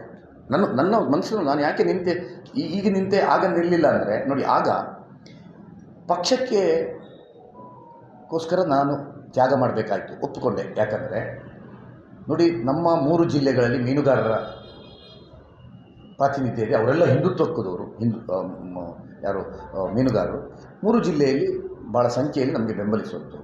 3 ಜಿಲ್ಲೆಗೆ 1 ಸ್ಥಾನ ಆದರೂ ಮೀನುಗಾರಿಕೆ ಕೊಟ್ಟೆ ನಮಗೆ ಕಾಪು ಕ್ಷೇತ್ರದಲ್ಲಿ ಕೊಡ್ತಾಯಿತ್ತು. ನನ್ನದೇ ಶಿಷ್ಯ, ನಾನು ಬೆಳೆಸಿದಂಥ ಒಬ್ಬ ಯಶ್ಪಾಲ್ ಸುವರ್ಣರು ಉಡುಪಿಯವರು ಅಲ್ಲಿ ಪ್ರಯತ್ನ ಮಾಡ್ತಿದ್ರು. ಯಶ್ಪಾಲ್ ಸುವರ್ಣವ್ರಿಗೆ ಏಜ್ ಆಯಿತು, ಅವರು ಬದಲಾವಣೆ ಆಗ್ತಾರೆ ಅಂತಿತ್ತು, ಅವ್ರು ತಾನು ನಿಲ್ತೇನೆ ಅಂತ ಅಲ್ಲಿ ಇಡೀ ದಿವಸ ಉಡುಪಿ ಪ್ರಯತ್ನ ಮಾಡಿರಲಿಲ್ಲ.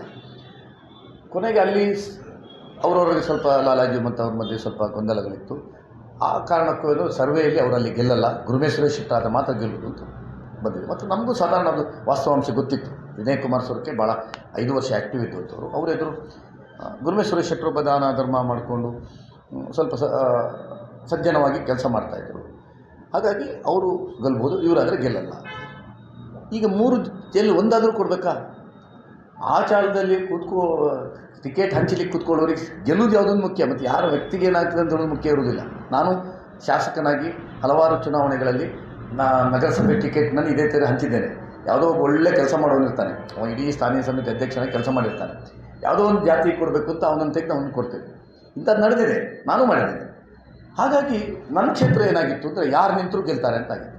ಯಾಕಂದರೆ ಕಾಂಗ್ರೆಸ್ಸನ್ನು ಖಾಲಿ ಮಾಡಿದ್ದೆವು, ಎಲ್ಲರನ್ನು ಖಾಲಿ ಮಾಡಿದ ಮೇಲೆ ಪ್ರಮೋದ್ ಮಧ್ವರಾಜು ನನ್ನ ಎದುರಾಳಿ, ಭಾಳ ಹಣವಂತರು, ದುಡ್ಡು ಖರ್ಚು ಮಾಡ್ಕೊಂಡು ರಾಜ್ಮೋರು ಮಂತ್ರಿಯಾಗಿದ್ದವರು, ಪ್ರಬಲ ಸಮುದಾಯದ ಅಲ್ಲಿ ಮೆಜಾರಿಟಿ ವೋಟ್ಸ್ ಇರುವಂಥವ್ರು, ಮೀನುಗಾರರು ಇರುವಂಥವ್ರು. ನನ್ನ ಬಾರಿ ನನ್ನ ಎದುರು 2008, 2018 2 ಚುನಾವಣೆ ಸೋತಿದ್ದಾರೆ ನನ್ನ ಎದುರು. ಆದರೂ ಒಂದಷ್ಟು ಅವರಿಗೆ ಪ್ರಭಾವ ಇದ್ದಂಥವ್ರು, ಅವರನ್ನು ಪಾರ್ಟಿಗೆ ತಗೊಂಡಾಗ ನಾನು ಒಪ್ಪಿದ್ದೆ. ಯಾಕಂದರೆ ಪಕ್ಷ ಬೆಳೀಲಿ, ಪಕ್ಷಕ್ಕೆ ಎಲ್ಲ ಬೆಂಬಲ ಆಗಲಿ ಅಂತ ಹೇಳುವ ಕಾರಣಕ್ಕೋಸ್ಕರ ತಗೊಂಡೆ.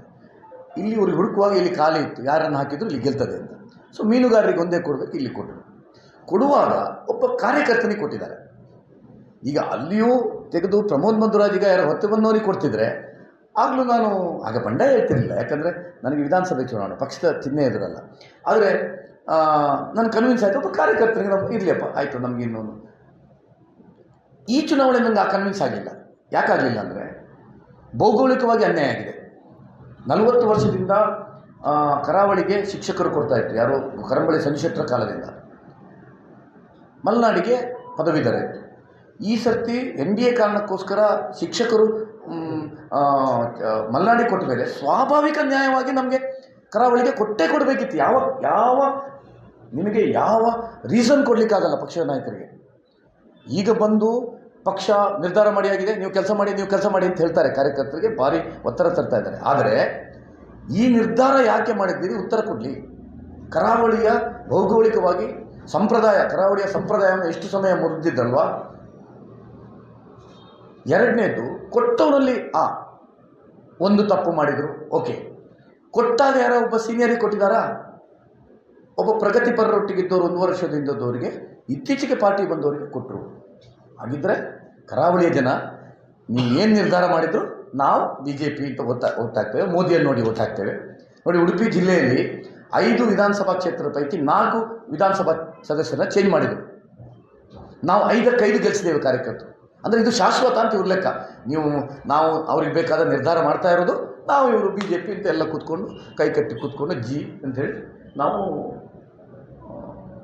ಕೆಲಸ ಮಾಡ್ತಾ ಇರೋದು ಆಗಿದೆ.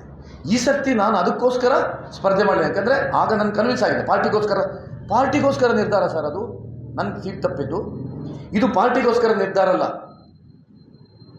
ಇದು ಇವತ್ತು ನಮ್ಮ ಪಕ್ಷದ ಬಕೆಟ್ ಸಂಸ್ಕೃತಿ, ಗಾಡ್ ಫಾದರ್ ಸಂಸ್ಕೃತಿಯ ಪ್ರತಿಫಲ ಇದಾದದ್ದು ಈ ನಿರ್ಧಾರ. ಹಾಗಾಗಿ ನೀವು ಎಲ್ಲವನ್ನು ಮಾಡಿದ್ದನ್ನು ಒಪ್ಪಲಿಕ್ಕಾಗಲ್ಲ. ಪದವೀಧರರು ಇದರಲ್ಲಿ ಇದ್ದಾರೆ ಹೇಳುವ ಕಾರಣಕ್ಕೂ ಸ್ಪಷ್ಟ ಈ ಸರ್ತಿ ನಿಂತದ್ದು ನಾನು ಅದೇ ಕಾರಣಕ್ಕೋಸ್ಕರ. ನೀವು ವಿನ್ ಆದರೆ ನೀವು BJPಯಲ್ಲಿ ಗುರುತಿಸ್ಕೊಳ್ತೀರಲ್ಲ? ನಾನು ಭಾಳ ಸ್ಪಷ್ಟವಾಗಿ ಹೇಳಿದ್ದೇನೆ, ಈಗಲೂ ಪುನರುಚ್ಚರಿಸ್ತೇನೆ. ನಾನು ವಿಧಾನ ಪರಿಷತ್ ಸದಸ್ಯನಾದ ಮೇಲೆ BJPಯವರು ಕರೀಲಿ ಬಿಡಲಿ, ನಾನು BJP ವಿಧಾನ ಪರಿಷತ್ ಅಂದರೆ BJP ಪಕ್ಷಕ್ಕೆ ಅವರು ತಗೊಳ್ತಾರೆಲ್ಲ ಗೊತ್ತಿಲ್ಲ. ನನ್ನ ವಿಧಾನ ಪರಿಷತ್ನೊಳಗೆ ನನ್ನ ನಿಲುವುಗಳು BJPಯ ಪಕ್ಷದ ನಿಲುವನ್ನು ಒಟ್ಟಿಗಿರ್ತೇನೆ. ಇದು ಭಾಳ ಸ್ಪಷ್ಟ. ನಾನು ಬೇರೆ ನಿಲುವು ಇಲ್ಲ. ನಾನು ಹಿಂದುತ್ವದೇ ನಾಳೆಯೂ ಮುಂಚೆ ಬಾಲ್ಯದಿಂದ ಹಿಂದುತ್ವ. ನಾನು ಹಿಂದೂ ಜಾಗರಣ ವೇದಿಕೆ ಕಾರ್ಯಕರ್ತನಾಗಿ ಕೆಲಸ ಮಾಡಿದಂಥವನು. ಇವತ್ತು ಹಿಂದುತ್ವ, ಮುಂದೆಯೂ ಹಿಂದುತ್ವ. ಹಾಗಾಗಿ ನನಗೆ ಬೇರೆ ಇದಕ್ಕೆ ಹೋಗುವಂಥ ಯೋಚನೆ ಇಲ್ಲ. ನಾನು ಕಳೆದ ವರ್ಷ ಬಂದಿದ್ದೀನಿ, ಹೌದು, ಇದೇ ವೇದಿಕೆಯಲ್ಲಿ ಕೂತು ಮಾತಾಡಿದ್ವಿ, ಭಾರತೀಯ ಜನತಾ ಪಕ್ಷ ಪರವಾಗಿ ಮಾತಾಡ್ತಾ. ಆಗ ಪುತ್ತೂರದ ಬಂಡಾಯ ಇತ್ತು, ಪಕ್ಕದಲ್ಲಿ ಕೂತಿದ್ದಾರೆ. ಆಗ ನೀವು ಪಕ್ಷದ ಪರವಾಗಿ ನೀವು ಮಾತಾಡಿದ್ರಿ, ಬಂಡಾಯ ಸರಿಯಲ್ಲ ಅನ್ನೋ ಅರ್ಥದಲ್ಲಿ ಮಾತಾಡಿದ್ರಿ. ಈಗ ಏನಾಯ್ತು ನಿಮ್ಗೆ ಗೊತ್ತಿದೆ ಫಲಿತಾಂಶ. ಆಗಲೂ ನೀವು ಇಂಥವ್ರು ಏನು ಹೇಳಿದ್ರೆ, ನಾವು ಪಕ್ಷಕ್ಕೋಸ್ಕರ ಸಿದ್ಧಾಂತಕ್ಕೋಸ್ಕರ ಗೆದ್ದ ಮೇಲೆ ನಾವು ಮೋದಿ ಹೇಳಿದ್ರೆ, ಗೆದ್ದ ಮೇಲೆ ನಾವು BJP ಹೇಳಿದ್ರು. ಮೋದಿಗೆ ಪರೋಕ್ಷವಾಗಿ ಕಾಂಗ್ರೆಸ್ ಗೆದ್ದು ಇವತ್ತು BJP ಬಂದಿದ್ದಾರೆ, ಅವ್ರು ಬೇರೆ ವಿಷಯ. ಆದರೆ ಈ ಫಲಿತಾಂಶ ಏನಿದೆ, ಕಾಂಗ್ರೆಸ್ ಗೆದ್ದು BJP ಒಳಗಿನ ಕೊಡಗಿನಿಂದ. ಈಗ ವಿಧಾನ ಪರಿಷತ್ತಲ್ಲಿ ಕೂಡ ಅದೇ ಥರ ಆದರೆ ನಾಳೆ ನೀವು BJP ಬರ್ತಿರೋ ಬಿಟ್ಟಿರೋ ಬೇರೆ. ಸಪೋಸ್ ನಿಮ್ಮ ಎದುರಾಳಿ ಪಕ್ಷದವ್ರು ಗೆದ್ದರೆ ಆಗ ನಿಮ್ಮ ಈ ಸೈದ್ಧಾಂತಿಕ ಬದ್ಧತೆಗೆ ಧಕ್ಕೆ ಆಯಿತು ಅಂತ ಅನಿಸುವುದು. ನಿಮಗೆ ಒಂದು ಭಾಳ ವಿಶ್ವಾಸದ ಮಾತು ಹೇಳ್ತೇನೆ. ವಿಧಾನ ಪರಿಷತ್ತಲ್ಲಿ ಇದು ವಿಧಾನಸಭೆ ಚುನಾವಣೆಗೂ ಮತ್ತು ಲೋಕಸಭೆ ಚುನಾವಣೆ ವಿಧಾನ ಪರಿಷತ್ಗೆ ವ್ಯತ್ಯಾಸ. ಇದರಲ್ಲಿ ಚಿಹ್ನೆ ಇದೆ, ಇದರಲ್ಲಿ ಚಿಹ್ನೆ ಇಲ್ಲ. ಎರಡನೇದು, ಯಾವುದೋ ಸರ್ಕಾರ ರಚನೆ ಆಗುವಂಥ ಚುನಾವಣೆಯಲ್ಲಿ ಯಾರೋ ಒಬ್ಬ ವ್ಯಕ್ತಿ ವಿಧಾನ ಪರಿಷತ್ ಸದಸ್ಯನ ಆಗುವಂಥ ಚುನಾವಣೆ. ಈ ಚುನಾವಣೆಯಲ್ಲಿ 100ಕ್ಕೆ 100 ನಾನು ಗೆಲ್ತೇನೆ, ಇದರಲ್ಲಿ ಯಾವ ಸಂಶಯವೂ ಬೇಡ. 100ಕ್ಕೆ 100 ಗೆಲ್ಲುವುದರಿಂದಲೇ ನಾನು ನಿಲ್ತಾ ಇರುವಂಥದ್ದು. ಸೊ ಹಾಗಾಗಿ ಬಂಡಾಯದಿಂದ ಪಕ್ಷಕ್ಕೆ ತೊಂದರೆ ಅಂತೂ ಖಂಡಿತ ಆಗಲ್ಲ, ಇದು ನಾನು ಸ್ಪಷ್ಟ. ಹೊಸ ಸಂಖ್ಯೆ ನೀವು ಶಾಸಕರಾಗಿದ್ದಾಗ ಅವರು ಅಲ್ಲಿ ಅಂತೇಳಿ ನಿಮ್ಮ ಪರ ವಿರುದ್ಧವಾಗಿ ಮಾತಾಡಿದರು. ಅದು ನಿಮ್ಮ ವಿರುದ್ಧವಾಗಿ ಮಾತಾಡಲ್ಲ, BJP ವಿರುದ್ಧವಾಗಿ ಮಾತಾಡಿದ ಅಂತ ನಿಮ್ಗೆ ಅನಿಸ್ತಿಲ್ಲ? ನೋಡಿ, ಆ ಹುಡುಗಿ ನನ್ನ ಪ್ರಕಾರ ಒಂದು ಮುಗ್ಧ ಹುಡುಗಿ, ಯಾರದ್ದು ಪ್ರಭಾವಕ್ಕೊಳಗಾಗಿ ಮಾತಾಡ್ತಾಳೆ. ಹಿಂದೆಯೂ ಅದೇ ರೀತಿ ಮಾತಾಡಿದ್ರು. ಹಿಜಾಬ್ ಕೇಸ್ ಆಗುವಾಗಲೂ ನಾನು ಅದನ್ನು ಧರ್ಮಾಧಾರಿತವಾಗಿ ಮಾಡಿದ್ದಲ್ಲ, ಯೂನಿಫಾರ್ಮ್ ಆಧಾರಿತವಾಗಿ ಮಾಡಿದ್ದು. ನಮ್ಮ ಬಾಲಕಿಯರ ಮಹಿಳಾ ಕಾಲೇಜಿನಲ್ಲಿ 2003ನೇ ಇಸ್ವಿಯಿಂದ ಯೂನಿಫಾರ್ಮ್ ಪಾಲಿಸಿ ಇತ್ತು, ರಿಟರ್ನ್ ನಿರ್ಣಯ ಆದದ್ದು. UR ಸಭಾಪತಿಯವರು ಶಾಸಕರಾಗಿದ್ದ ಕಾಲದಲ್ಲಿ, ನಾನು ಶಾಸಕನಾಗಿದ್ದ ಮೊದಲು ಭುಜದ ಮೇಲೆ ಶಾಲು ಹಾಕಬೇಕು, ಈ ಬಣ್ಣ ಇದು ಎಲ್ಲ ಇದ್ದದ್ದು. ಅದನ್ನು 1.5 ವರ್ಷ ಇದೇ ಅಸದಿ 1.5 ವರ್ಷ ಕ್ಲಾಸ್ ರೂಮಿಗೆ ಬಂದು ಯೂನಿಫಾರ್ಮ್ ತೆಕ್ಕೊಂಡು ಕೂತ್ಕೊಂಡಿದ್ದಂಥ ಹುಡುಗಿ ಡಿಸೆಂಬರ್ 30ನೇ ತಾರೀಕಿನಿಂದ ಫೆಬ್ರವರಿಯಲ್ಲಿ ಎಕ್ಸಾಮ್, ಡಿಸೆಂಬರ್ 30ನೇ ತಾರೀಕಿನಿಂದ ನಮ್ಗೆ ಹಿಜಾಬ್ ಹಾಕ್ಲಿಕ್ಕೆ ಬಿಡಬೇಕು ಅಂತ ಹೋರಾಟ ಮಾಡಿದರು. 6 ಜನ ಉಳಿದದ್ದು. ಅಂದರೆ ಅವರು ಆ CFI SDPIಯ ಬೆಂಬಲದಿಂದ ಅವರ ಒಂದು ಪ್ರಚೋದನೆಯಿಂದ ಆ ಹುಡುಗಿ ಹಾಗಾದರೆ ನಾವೇನು ಮಧ್ಯದಲ್ಲಿ ಆ ಹಿಜಾಬ್ ಇಶ್ಯೂ ತಂದದ್ದಲ್ಲ. ನಾವು ಕ್ಲಾಸ್ ರೂಮ್ನೊಳಗೆ ಧರ್ಮಭೇದ ಇರಬಾರ್ದು, ಕ್ಲಾಸ್ ರೂಮ್ನಲ್ಲಿ ಸಮಾನ ಇರಬೇಕು, ನೀವು ವರಾಂಡದಲ್ಲಿ ಹಾಕಿ ಅಂತ ನಾವು ಹೇಳಿದಂತು. ಅದರಿಂದಾಗಿ ಅವಳಿಗೆ ಪರೀಕ್ಷೆಗೆ ಬರೀಲಿಕ್ಕಾಗಲಿಲ್ಲ. ಬಿಟ್ಟರೆ ಹಿಜಾಬ್ ತೆಗೆದಿಟ್ಟು ಬರೀತಿದ್ರೆ ಬರಿಬೋದಿತ್ತು. ಸಾವಿರಾರು ಮುಸ್ಲಿಂ ಮಕ್ಕಳು ಬರೀಲಿಲ್ವಾ, ಪಾಸಾಗಿದ್ದಾರೆ. ಹಾಗಾಗಿ ಅವಳಿಗೆ ಏನು ಅಂದರೆ ಒಂದು ಧರ್ಮದ ಅಂಧಶ್ರದ್ಧತೆಯನ್ನು ತುಂಬಿ ಅವಳನ್ನು ಈ CFI ಅಂತ ಸಂಘಟನೆ ದಾರಿ ತಪ್ಪಿಸುವಂಥ ಕೆಲಸ ಮಾಡ್ತಾಯಿದ್ದೆ. ನಾನು ಅವಳಿಗೆ ಇವತ್ತು ಬುದ್ಧಿವಾದ ಹೇಳೋದು, ಆ ಧರ್ಮದ ಧರ್ಮದ ಬಗ್ಗೆ ಶ್ರದ್ಧೆ ಇರಲಿ, ಅಂಧಶ್ರದ್ಧತೆಯನ್ನು ಬಿಟ್ಟು ನಿಮ್ಮ ವಿದ್ಯಾಭ್ಯಾಸದ ಕಡೆ ಗಮನ ತೆಕ್ಕೊಂಡು ದೇಶಪ್ರೇಮಿಯಾಗಿ ಬೆಳಿಬೇಕು, ದೇಶದ್ರೋಹಿಯಾಗಿ ಇರಬಾರ್ದು. ಅವಳಿಗೆ ನಾನು ಅಷ್ಟೇ ಸಲಹೆ ಮಾಡುವುದು. ಈಗ ಕಾಂಗ್ರೆಸ್ಸಿಂದ ಬಂದವರು ತುಂಬ ಜನ BJPಗೆ MLA ಆಗಿದ್ದಾರೆ. ಇತ್ತೀಚಿನ ದಿನಗಳಲ್ಲಿ BJPಯಲ್ಲಿ ಹಿಂದುತ್ವದ ಆಧಾರದಲ್ಲಿ ಪಕ್ಷದಲ್ಲಿ ಹಿಂದುತ್ವ ಅಂತ ಮಾತಾಡುವವರಿಗೆ BJPಯಲ್ಲಿ ಯಾಕೆ ಹಿನ್ನಡೆ ಸತ್ಯ ಜೊತೆಗೆ ಕೇಳಿದ್ರು ಕೊಡಲಿಲ್ಲ, ಗೊತ್ತಿಲ್ಲ ಕೇಳಿದ್ರು ಕೊಡಲಿಲ್ಲ. ಈಶ್ವರಪ್ಪ ಅಷ್ಟು ದೊಡ್ಡ ನಾಯಕರು, ಅವರ ಮಗನಿಗೆ ಕೇಳಿದ್ರು ಕೊಡಲಿಲ್ಲ. ಈಗ ನಿಮ್ಮ ಸರ್ CT ರವಿ, ಪ್ರತಾಪ್ ಸಿಂಹ, ಹೌದು, ಅನಂತ್ ಕುಮಾರ್ ಹೆಗಡೆ, ನನಗೂ ಅದಕ್ಕೆ ಉತ್ತರ ಸಿಕ್ಕಲಿಲ್ಲಪ್ಪ. ನಿಮಗೇನಾದ್ರು ಗೊತ್ತಿದ್ದರೆ ಹೇಳಿ, ಯಾಕೆ ಈಗ ಪಕ್ಷ ಹೀಗಾಗಿದೆ ಅಂತ ಗೊತ್ತಾಗಲಿಲ್ಲ. ಅಂದರೆ ನೋಡಿ ಯಾಕಾಗಿದೆ ಅಂದರೆ, ಹಿಂದೆ ಒಂದು ಪದ್ಧತಿ. ನಾನು 94ರಿಂದ ಪಕ್ಷದಲ್ಲಿ ಸ್ಥಾನೀಯ ಸಮಿತಿ ಅಧ್ಯಕ್ಷನಾಗಿ ಕೆಲಸ ಮಾಡಿ BJP ಯುವ ಮೋರ್ಚಾದ ರಾಜ್ಯ ಕಾರ್ಯಕಾರಿಣಿ ಸದಸ್ಯ ಆಗಿ BJP ಯುವ ಮೋರ್ಚಾ ಜಿಲ್ಲಾಧ್ಯಕ್ಷನಾಗಿ ಇಡೀ ಜಿಲ್ಲೆಯಲ್ಲಿ ಕಟ್ಟಿದಂಥವನು, BJP ಜಿಲ್ಲಾಧ್ಯಕ್ಷರಾಗಿ ಕಟ್ಟಿದವನು.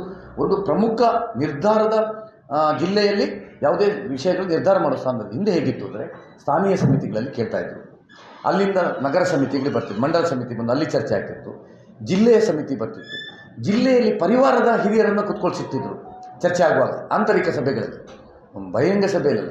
ಅವ್ರ ಸಲಹೆ ಎಲ್ಲ ತಗೊಂಡು ಕೊನೆಗೆ ಒಂದು ನಿರ್ಧಾರ ಆಗ್ತಿತ್ತು.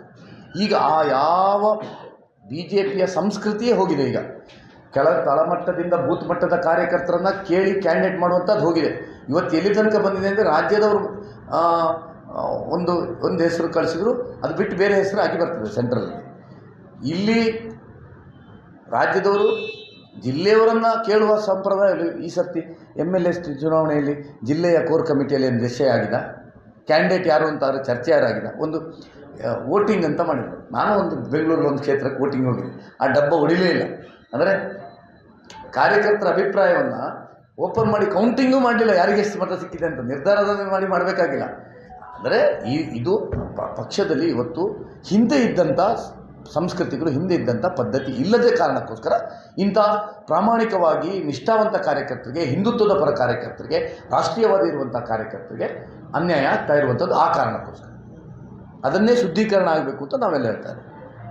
ಈಗ ನಿಮ್ಮನ್ನು ಉಚ್ಚಾಟನೆ ಮಾಡಿದ್ದಾರೆ, ಮತ್ತೆ ನೀವು ಮತ್ತೆ BJP ಅಂತ ನೀವು ಏನೋ ಹೇಳಿದ್ವಿ, ಅದಕ್ಕೆ ಹೇಗೆ ಅದು ಒಂದ್ಸಲ ಪಕ್ಷದಿಂದ ಉಚ್ಚಾಟನೆ ಮಾಡಿದ್ರು ಮತ್ತೆ ವಾಪಸ್ ತಗೊಳ್ಳುವಂಥದ್ದು ಅದು ಬೇರೆ.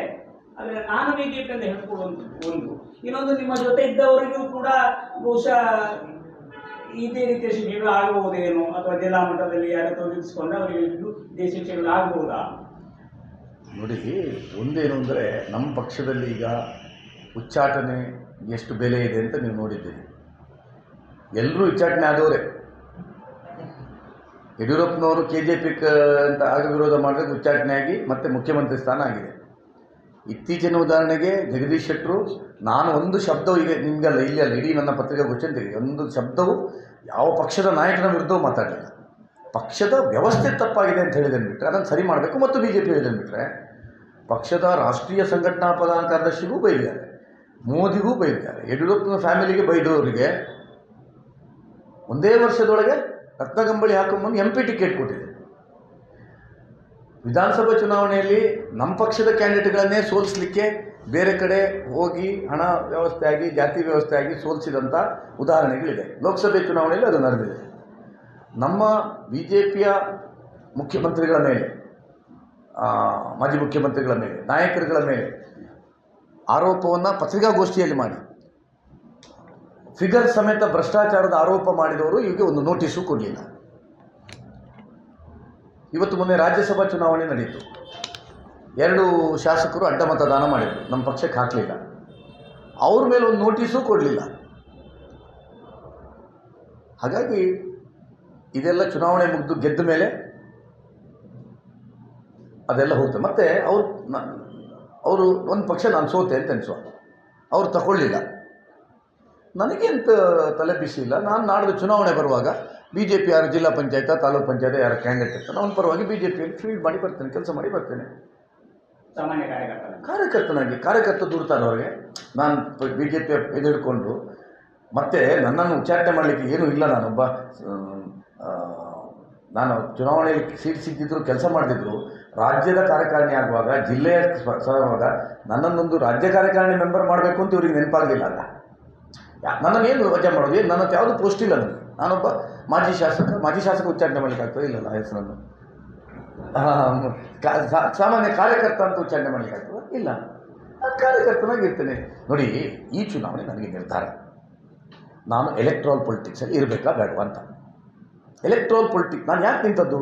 ನಾನೀಗ ಈ ಚುನಾವಣೆಯಲ್ಲಿ ನಿಲ್ಲಿಲ್ಲ. ನೆಕ್ಸ್ಟ್ ವಿಧಾನಸಭೆ ನನಗೆ ನಿಲ್ಲಿಕ್ಕಿದೆಯಾ ಹೇಳಿ? ಅಲ್ಲಿ ನಾನೇ ಗೆಲ್ಲಿಸಿದಂಥ ಶಾಸಕರು ಇದ್ದಾರೆ. ನಮ್ಮಲ್ಲಿ 5-5 ನಮ್ಮದೇ ಇದೆ. ಇಲ್ಲಿದ್ರೆ ಖಾಲಿ ಇದ್ದರೆ ಇನ್ನೊಂದು ಸಿಗ್ತದೆ ಅಂತ ಕಾದ್ಕೊಂಡು ಇರ್ಬೋದು. ಅಥವಾ ವಿಧಾನ ಪರಿಷತ್ MP ಕೊಡ್ತಾರಾ? ಅಥವಾ ನನ್ನ ಜಾತಿಗೆ ವಿಧಾನಸಭೆಯಲ್ಲಿ ಶಾಸಕರುಗಳಿಂದ ಆಯ್ಕೆ ಆಗುವಂಥ ವಿಧಾನ ಪರಿಷತ್ ಕೊಡ್ತಾರಾ? ಇದರಲ್ಲಿ ಇಲ್ಲ ಅಂತಾರೆ. ಎಲೆಕ್ಟ್ರಲ್ ಪೊಲಿಟಿಕ್ಸ್ ಇಲ್ಲ ಅನ್ನೊಂದು ಅಂತ ಅಷ್ಟೇ. ಆಮೇಲೆ ನಾನೇನು ಆಸೆ ಮಾಡ್ಕೊಂಡು ಕೂತ್ಕೊಳ್ಳೋದು? ನಾನು ಕಾರ್ಯಕರ್ತನಾಗಿರ್ತೇನೆ. ಸರ್, ಉಡುಪಿಯಲ್ಲಿ BL ಸಂತೋಷ್ ಅವರು ಒಂದು ಹೇಳಿಕೆ ಕೊಟ್ಟರು. ಅಂದರೆ ಈಗ ಬಂಡಾಯ ನಿಂತಿರುವವರು ಅವರ ವೈಯಕ್ತಿಕ ಕಾರಣಕ್ಕಾಗಿ ಟ್ರಾಫಿಕ್ ಜಾಮ್ ಅಥವಾ ಹಿಂದುತ್ವಕ್ಕೋಸ್ಕರ ಅಥವಾ ರಾಮ ಮಂದಿರಕ್ಕೋಸ್ಕರ ಬೇಕಿದ್ರೆ ಬಂಡಾಯ ನಿಂತಿದ್ರೆ ನಾವು ಒಪ್ಪಬಹುದಾಗಿತ್ತು. ಅದರ ಮಗನಿಗೆ ಟಿಕೆಟ್ ಸಿಗಲಿಲ್ಲ ಅಂತ ತಂದೆ ನಿಲ್ಬೋದು, ತನಗೆ ಟಿಕೆಟ್ ಸಿಗಲಿಲ್ಲ ಅಂತ ಅವರು ಬಂಡಾಯ ನಿಲ್ತಾ ಇರೋದು ಇದೆಷ್ಟು ಸರಿ? ಅಧಿಕಾರದಲ್ಲಿ ಅಷ್ಟೆಂತ ಮ್ಯಾಗ್ನೆಟ್ ಇದೆ ಅಂತ ಕೇಳಿದ್ರು ಸರ್. ಅದಕ್ಕೆ ಒಂದು ಈಗ ಶುದ್ಧೀಕರಣ ಅಂತ ಹೇಳ್ತಾ ಇರ್ತಾರೆ. ಪಕ್ಷದ ಶುದ್ಧೀಕರಣಕ್ಕಾಗಿ ನಾವು ವಿರೋಧ ಅಂತ ಹೇಳಿ. ಈಗ ಉದಾಹರಣೆಗೆ DV ಸದನ ಅಂತ ಕೊಟ್ಟರು, ಎಲ್ಲ ಆಗಿದೆ, ಶಾಸಕರಾಗಿದ್ದಾರೆ, MP ಆಗಿದೆ, ಮುಖ್ಯಮಂತ್ರಿ ಆಗಿದೆ, ಕೇಂದ್ರ ಸಚಿವರಾಗಿದೆ, ಎಲ್ಲ ಮತ್ತೆ ಕೇಳ್ತಾ ಇದ್ದಾರೆ. ಈಗ ಸೀಟು ಕೊಡದಿದ್ರೆ ಶುದ್ಧೀಕರಣಕ್ಕಾಗಿ ನಾವು ವಿರೋಧ ಮಾಡೋದು ಅಂತ ಹೇಳ್ತಾರೆ. ಸರ್, ಈಶ್ವರಪ್ಪನವರದ್ದು ಕಥೆ ಆಗಿ ಸರ್, ನೀವು ನನ್ನನ್ನು ಅದಕ್ಕೆ ಕಂಪೇರ್ ಮಾಡಬೇಡಿ. ನಾನು ಒಂದು ಚುನಾವಣೆಯನ್ನು ಸೋಲಿಲ್ಲ. ನಾನು ಇನ್ನೂ 55 ವರ್ಷ. ನನಗೆ ಪಕ್ಷ ಹೇಳಬೇಕು, ಏನು ನೀನು 3 ಟರ್ಮ್ ಆಯಿತು, ಇನ್ನು ಪಕ್ಷದ ಕಾರ್ಯಕರ್ತನಾಗಿರು, ಯಾವುದು ಅಪೇಕ್ಷೆ ಪಡಬೇಕು ಅಂತ ಹೇಳಬೇಕು ಒಬ್ಬ ಹಿರಿಯರು. ನಾನು ಸಂಘದಲ್ಲಿ ಸ್ವಯಂ ಸೇವಕ, ಬಾಲ್ಯದಿಂದ ಬೆಳೆದು ಬಂದು ಒಂದು ಆತ್ಮೀಯತೆ ಇಲ್ವಾ? ಕರೆದು ಮಾತಾಡಿಸ್ಬೇಕು. ಇಲ್ಲಪ್ಪ, ನಿಮ್ಮ ಜಾತಿಗೋಸ್ಕರ ಇನ್ನು ಇದಕ್ಕಿಂತ ಹೆಚ್ಚು ಕೊಡಲಿಕ್ಕಾಗಲ್ಲ, 3 ಸತಿ ಆಗಿದೆ, ಬೇಕಾದಷ್ಟಾಯಿತು, ಇನ್ನು ಸ್ವಯಂ ಸೇವಕನಾಗಿರು ಹೇಳಬೇಕು. ಸರ್, ನೀವು TV ನೋಡುವಾಗ ಗೊತ್ತಾಗಬೇಕಾ ನನ್ನಂಥ ಒಬ್ಬ ಕಾರ್ಯಕರ್ತನಿಗೆ ಸೀಟ್ ಇಲ್ಲ ಅಂತ? ಈ ಸರ್ತಿ ಪಟ್ಟಿ ಬರುವಾಗ ಗೊತ್ತಾಯ್ತು. ಈಗ ಲಾಸ್ಟ್ ಇಲೆಕ್ಷನ್ ಹಾಗಾಯಿತು. ಅದನ್ನು ನಾನು ಮನಸ್ಸಿನ ನೋವನ್ನು ಎಲ್ಲರ ಹತ್ರ ತೋಡ್ಕೊಂಡಿದ್ದೇನೆ. ಸರ್, ನನ್ನ ಹತ್ರ ಒಂದು 3 ತಿಂಗಳು ಹಿಂದೆ ಕರಿತಿದ್ದೆ, ನಾನೇ ನಿಲ್ಲುವುದಿಲ್ಲ ಅಂತ ಹೇಳ್ತಿದ್ದೆ ಅಂತ. ನೀವು ನನ್ನನ್ನು ಆ ವಿಷಯಕ್ಕೆ ಕಂಪೇರ್ ಮಾಡಬೇಡಿ. ಆದರೆ TV ನೋಡುವಾಗ ಒಬ್ಬ ಅಲ್ಲ, ನನ್ನ ವಿಷಯ ಇರ್ತದೆ, ನಾನು ಇನ್ನೊಬ್ಬರಿಗೆ ನಾನು ಉತ್ತರ ಕೊಡೋದಿಲ್ಲ. ಸರ್, ನಾನು ಹೇಳೋದನ್ನು ಕೇಳಿ ಸರ್. ನನ್ನ ವಿಷಯವನ್ನು ಹೇಳ್ತೇನೆ. ಹೊಸಬರಿಗೆ ಕೊಡುವಾಗ ಈಗ ಯಾರಿಗೆ ಕೊಟ್ಟಿದ್ದೀರಿ? ಈಗ ಕೊಟ್ಟದ್ದು ಯಾರಿಗೆ? ವಿಧಾನಸಭೆಯಲ್ಲಿ ಹೊಸಬರು ಕೊಟ್ಟಾಗ ನಾನು ಕೆಲಸ ಮಾಡಲಿಲ್ವಾ? ಒಬ್ಬ ಕಾರ್ಯಕರ್ತ ಅಂತೇಳಿ ಕೆಲಸ ಮಾಡಿದ್ರಿ. ಈಗ ನೀವು ಯಾರಿಗೆ ಕೊಟ್ಟಿದ್ದೀರಿ? 1.5 ವರ್ಷ ಬಂದವರಿಗೆ ಹಣದ ಕಾರಣಕ್ಕೋಸ್ಕರ, ಜಾತಿ ಕಾರಣಕ್ಕೋಸ್ಕರ ಕೊಟ್ಟಿದ್ದೀರಿ. ಅದನ್ನು ನಾವು ಸುಮ್ಮನೆ ಕೂತ್ಕೊಳ್ಬೇಕಾ? ಮತ್ತು ಎರಡನೇದು, ನನಗೆ ಈ ಸರ್ತಿಯು ವಿಧಾನ ಪರಿಷತ್ತಿಗೆ ಕೇಳುವಾಗಲೂ ಇಲ್ಲಪ್ಪ ಆಯ್ತಲ್ಲ ನಿಮ್ಮದು 3 ರಘುಪತಿ ಭಟ್ರೆ, ನೀವು ಇದರಲ್ಲಿ ಒಂದು 5 ವರ್ಷ ಕಾಯಿದೆ ಏನೋ ಹೇಳು. ಇಲ್ಲೆಲ್ಲ ನಿಮ್ಮಂಥ ನಾಯಕರು ನಮಗೆ ಕರಾವಳಿಗೆ ಬೇಕು, ನೀವು ಸಕ್ರಿಯವಾಗಿರಬೇಕು ಅಂತ ಹೇಳಿಕೊಂಡು ನನ್ನನ್ನು ಕೆಲಸ ಮಾಡಿ ಅಂತಲೇ ಹೇಳಿದವರು ಎಲ್ಲರೂ. ನೀವು ಎನ್ರೋಲ್ ಮಾಡಿ ಆಗ್ತದೆ ಅಂತ ಹೇಳಿದವರು. ನಾನು ಏನು ಮಾಡಬೇಕು? ಮತ್ತೆ ಇನ್ನೂ ಸುಮ್ಮನೆ ಕೂತ್ಕೋಬೇಕಾ? ಸಂತೋಷ್ ಒಬ್ಬರಿಗೆ ನನಗೆ ಗೌರವ ಇದೆ. ಅವರು ನನಗೆ ಗೊತ್ತಿದೆ, ಅವರು ಪಾಪ ಸಂಘಟನೆಯ ಪ್ರಧಾನ ಕಾರ್ಯದರ್ಶಿಗೆ ಅವ್ರ ಜವಾಬ್ದಾರಿಯನ್ನು ಮಾಡಿದ್ದಾರೆ. ಅದು ಮಾಡೋದು ತಪ್ಪಲ್ಲ, ಅವ್ರು ಮಾಡಲೇಬೇಕಾದ ಕೆಲಸ. ಅವರು ಆ ಸ್ಥಾನದಲ್ಲಿದ್ದಾರೆ, ದೇಶದ 3ನೇ ಸ್ಥಾನದಲ್ಲಿದ್ದಾರೆ. ಅವ್ರು ಮಾಡಿದ್ದಾರೆ. ನನಗೆ ಅವರು ಸಹಾಯವೂ ಮಾಡಿದ್ದಾರೆ. ನನ್ನ ಈ ಚುನಾವಣೆಯಲ್ಲಿ ನನಗೆ ಸೀಟ್ ಸಿಗಲಿಕ್ಕೆ ಅವರು ಪ್ರಯತ್ನ ಮಾಡಿದ್ದಾರೆ. ನನಗೆ ಗೊತ್ತಿದೆ, ನಮ್ಮ ಪರಿವಾರದ ಪ್ರಮುಖರು ರಘುಪತಿ ಭಟ್ರಿಗೆ ಸೀಟ್ ಸಿಗಬೇಕು ಅಂತ ಪ್ರಯತ್ನ ಮಾಡಿದ್ದಾರೆ. ಅವ್ರ ಹತ್ರ ಆಗಲಿಲ್ಲ.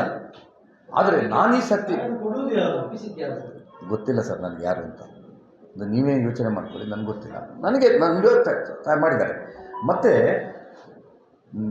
ನಾವು ಅದರಲ್ಲಿ ಅಂಟುಕೊಳ್ಳೋದು ಯಾಕೆ ಅಂದರೆ ನಾವು ಕೆಲಸ ಮಾಡ್ತಾ ಇದ್ದವರು ಸರ್, ಜನಪ್ರತಿನಿಧಿಗಳು ಕೆಲಸ ಮಾಡ್ತಾ ಇದ್ದವರಿಗೆ ಏಕಾಏಕಿ ಎಲೆಕ್ಟ್ರಲ್ ಪೊಲಿಟಿಕ್ಸಿಂದ ನೀವು ದೂರ ನಿಂತರೆ, ನಮಗೆ ಅಪ್ಪನಿಗೆ ಮುಖ್ಯಮಂತ್ರಿ ಆಗಬೇಕು, ಮಗನಿಗೆ MP ಆಗಬೇಕು, ಇನ್ನೊಬ್ಬ ಮಗನಿಗೆ ರಾಜ್ಯಾಧ್ಯಕ್ಷ ಆಗಬೇಕು, ಇದೆಲ್ಲ ಬೇಕು ಅಂತಾದಾಗ ನಾವು ಇದ್ದವರಿಗೆ ಎಲೆಕ್ಟ್ರಲ್ ಪಾಲಿಟಿಕ್ಸ್ ಇದ್ದವರಿಗೆ ಕಂಟಿನ್ಯೂ ಏನಾದರೂ ಕೊಡಿ, ಇಲ್ದ್ರೆ ಇಲ್ಲ ಅಂತ ಹೇಳಬೇಕಲ್ಲ ಸರ್. ನೀವು ಅರ್ಥ ಮಾಡ್ಕೊಳ್ಳಿ. ನನ್ನನ್ನು ಕರೆದು ಈ ಸತಿ ವಿಧಾನ ಪರಿಷತ್ತಲ್ಲಿ ಇಲ್ಲಪ್ಪ ಬೇಡ, ನಿನ್ನ ಜಾತಿಗೋಸ್ಕರ ಇದು ಕೊಡಲಿಕ್ಕಾಗಲ್ಲ, ನಿಂಗೇನಾದ್ರು ಪಕ್ಷದಲ್ಲಿ ಪೊಸಿಷನ್ ಕೊಡ್ತೇನೆ ಅಂತ ಒಂದು ಪಕ್ಷದಲ್ಲಿ ಒಂದು ಪದಾಧಿಕಾರಿ ಯಾರು ಮಾಡ್ಬೋದಿತ್ತಲ್ಲ, ಅಷ್ಟು ಯೋಗ್ಯತೆ ಇಲ್ವ ನನಗೆ? ನೀವು ಯೋಚನೆ ಮಾಡಿ ನನ್ನ ಪರಿಸ್ಥಿತಿ ಹೇಗಾಗಬೇಕು ಅಂತ. ಅಂದರೆ ಒಬ್ಬ ಇಷ್ಟು ಕೆಲಸ ಮಾಡಿದ ಒಂದು ನಿರ್ಲಕ್ಷ್ಯ ಮಾಡ್ತಾ ಅಂತ ಹೇಳಿದ್ರೆ ಆಮೇಲೆ ನಾನು ಯೋಚನೆ, ಓಕೆ ಇದು ನನ್ನ ಎಲೆಕ್ಟ್ರಲ್ ಪೊಲಿಟಿಕ್ಸ್ ಲಾಸ್ಟ್, ನಾನು ಮತದಾರರ ಹತ್ರ ಹೋಗ್ತೇನೆ, ನಾನು ಮಾಡಿದ ಕೆಲಸ ಇದೆ ಅಂತಾದರೆ ಮತದಾರರ ಹತ್ರ ಹೋಗ್ತೇನೆ, ನನ್ನ ಕಾರ್ಯಕರ್ತ ಇದ್ದಾರೆ. ಜನ ಎಲೆಕ್ಟ್ರಲ್ ಪೊಲಿಟಿಕ್ಸ್ ಬೇಡ ಅಂತಾರೆ, ಬೇಡ, ನಾನು ಸಾಮಾನ್ಯ ಕಾರ್ಯಕರ್ತ ಹೋಗ್ತೇನೆ. ನಾನು ಇವತ್ತು ಸ್ವತಂತ್ರ ಅಭ್ಯರ್ಥಿಯಾಗಿ ಜನರ ಎದುರು ಹೋಗ್ತಾ ಇರೋದು. ನಾನು ಯಾರು ಪಕ್ಷದ ಪದಾಧಿಕಾರಿಗಳು ಬನ್ನಿ ಅಂತ ಹೇಳುವಂಥದ್ದಲ್ಲ, ನಮ್ಮ ವಿಚಾರದ ಮೇಲೆ ಬರ್ತಾ ಇದ್ದಾರೆ. ನಾನು ಎಲೆಕ್ಟ್ರಲ್ ಪೊಲಿಟಿಕ್ಸ್ ಬೇಕಾ ಬೇಡವಾ ಅಂತ ಮತದಾರರ ಹತ್ರ ನಿಶ್ಚಯ ಮಾಡಲಿಕ್ಕೋಸ್ಕರ ನಿಂತದ್ದು. ಹಾಗಾಗಿ ನಾನು ಯಾರ ವಿರುದ್ಧವೂ ಮಾತಾಡಲ್ಲ. ಮತ್ತು ನನಗೆ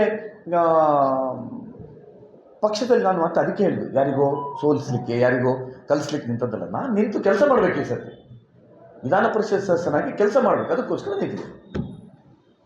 ಸರಿ, ಈಗ ಮುಂದೆ ಬಿಜೆಪಿಯಲ್ಲಿ ಒಂದು ಶುದ್ಧೀಕರಣ ಬಿಜೆಪಿಯ ಟೀಮ್ ಆಗುತ್ತೆ,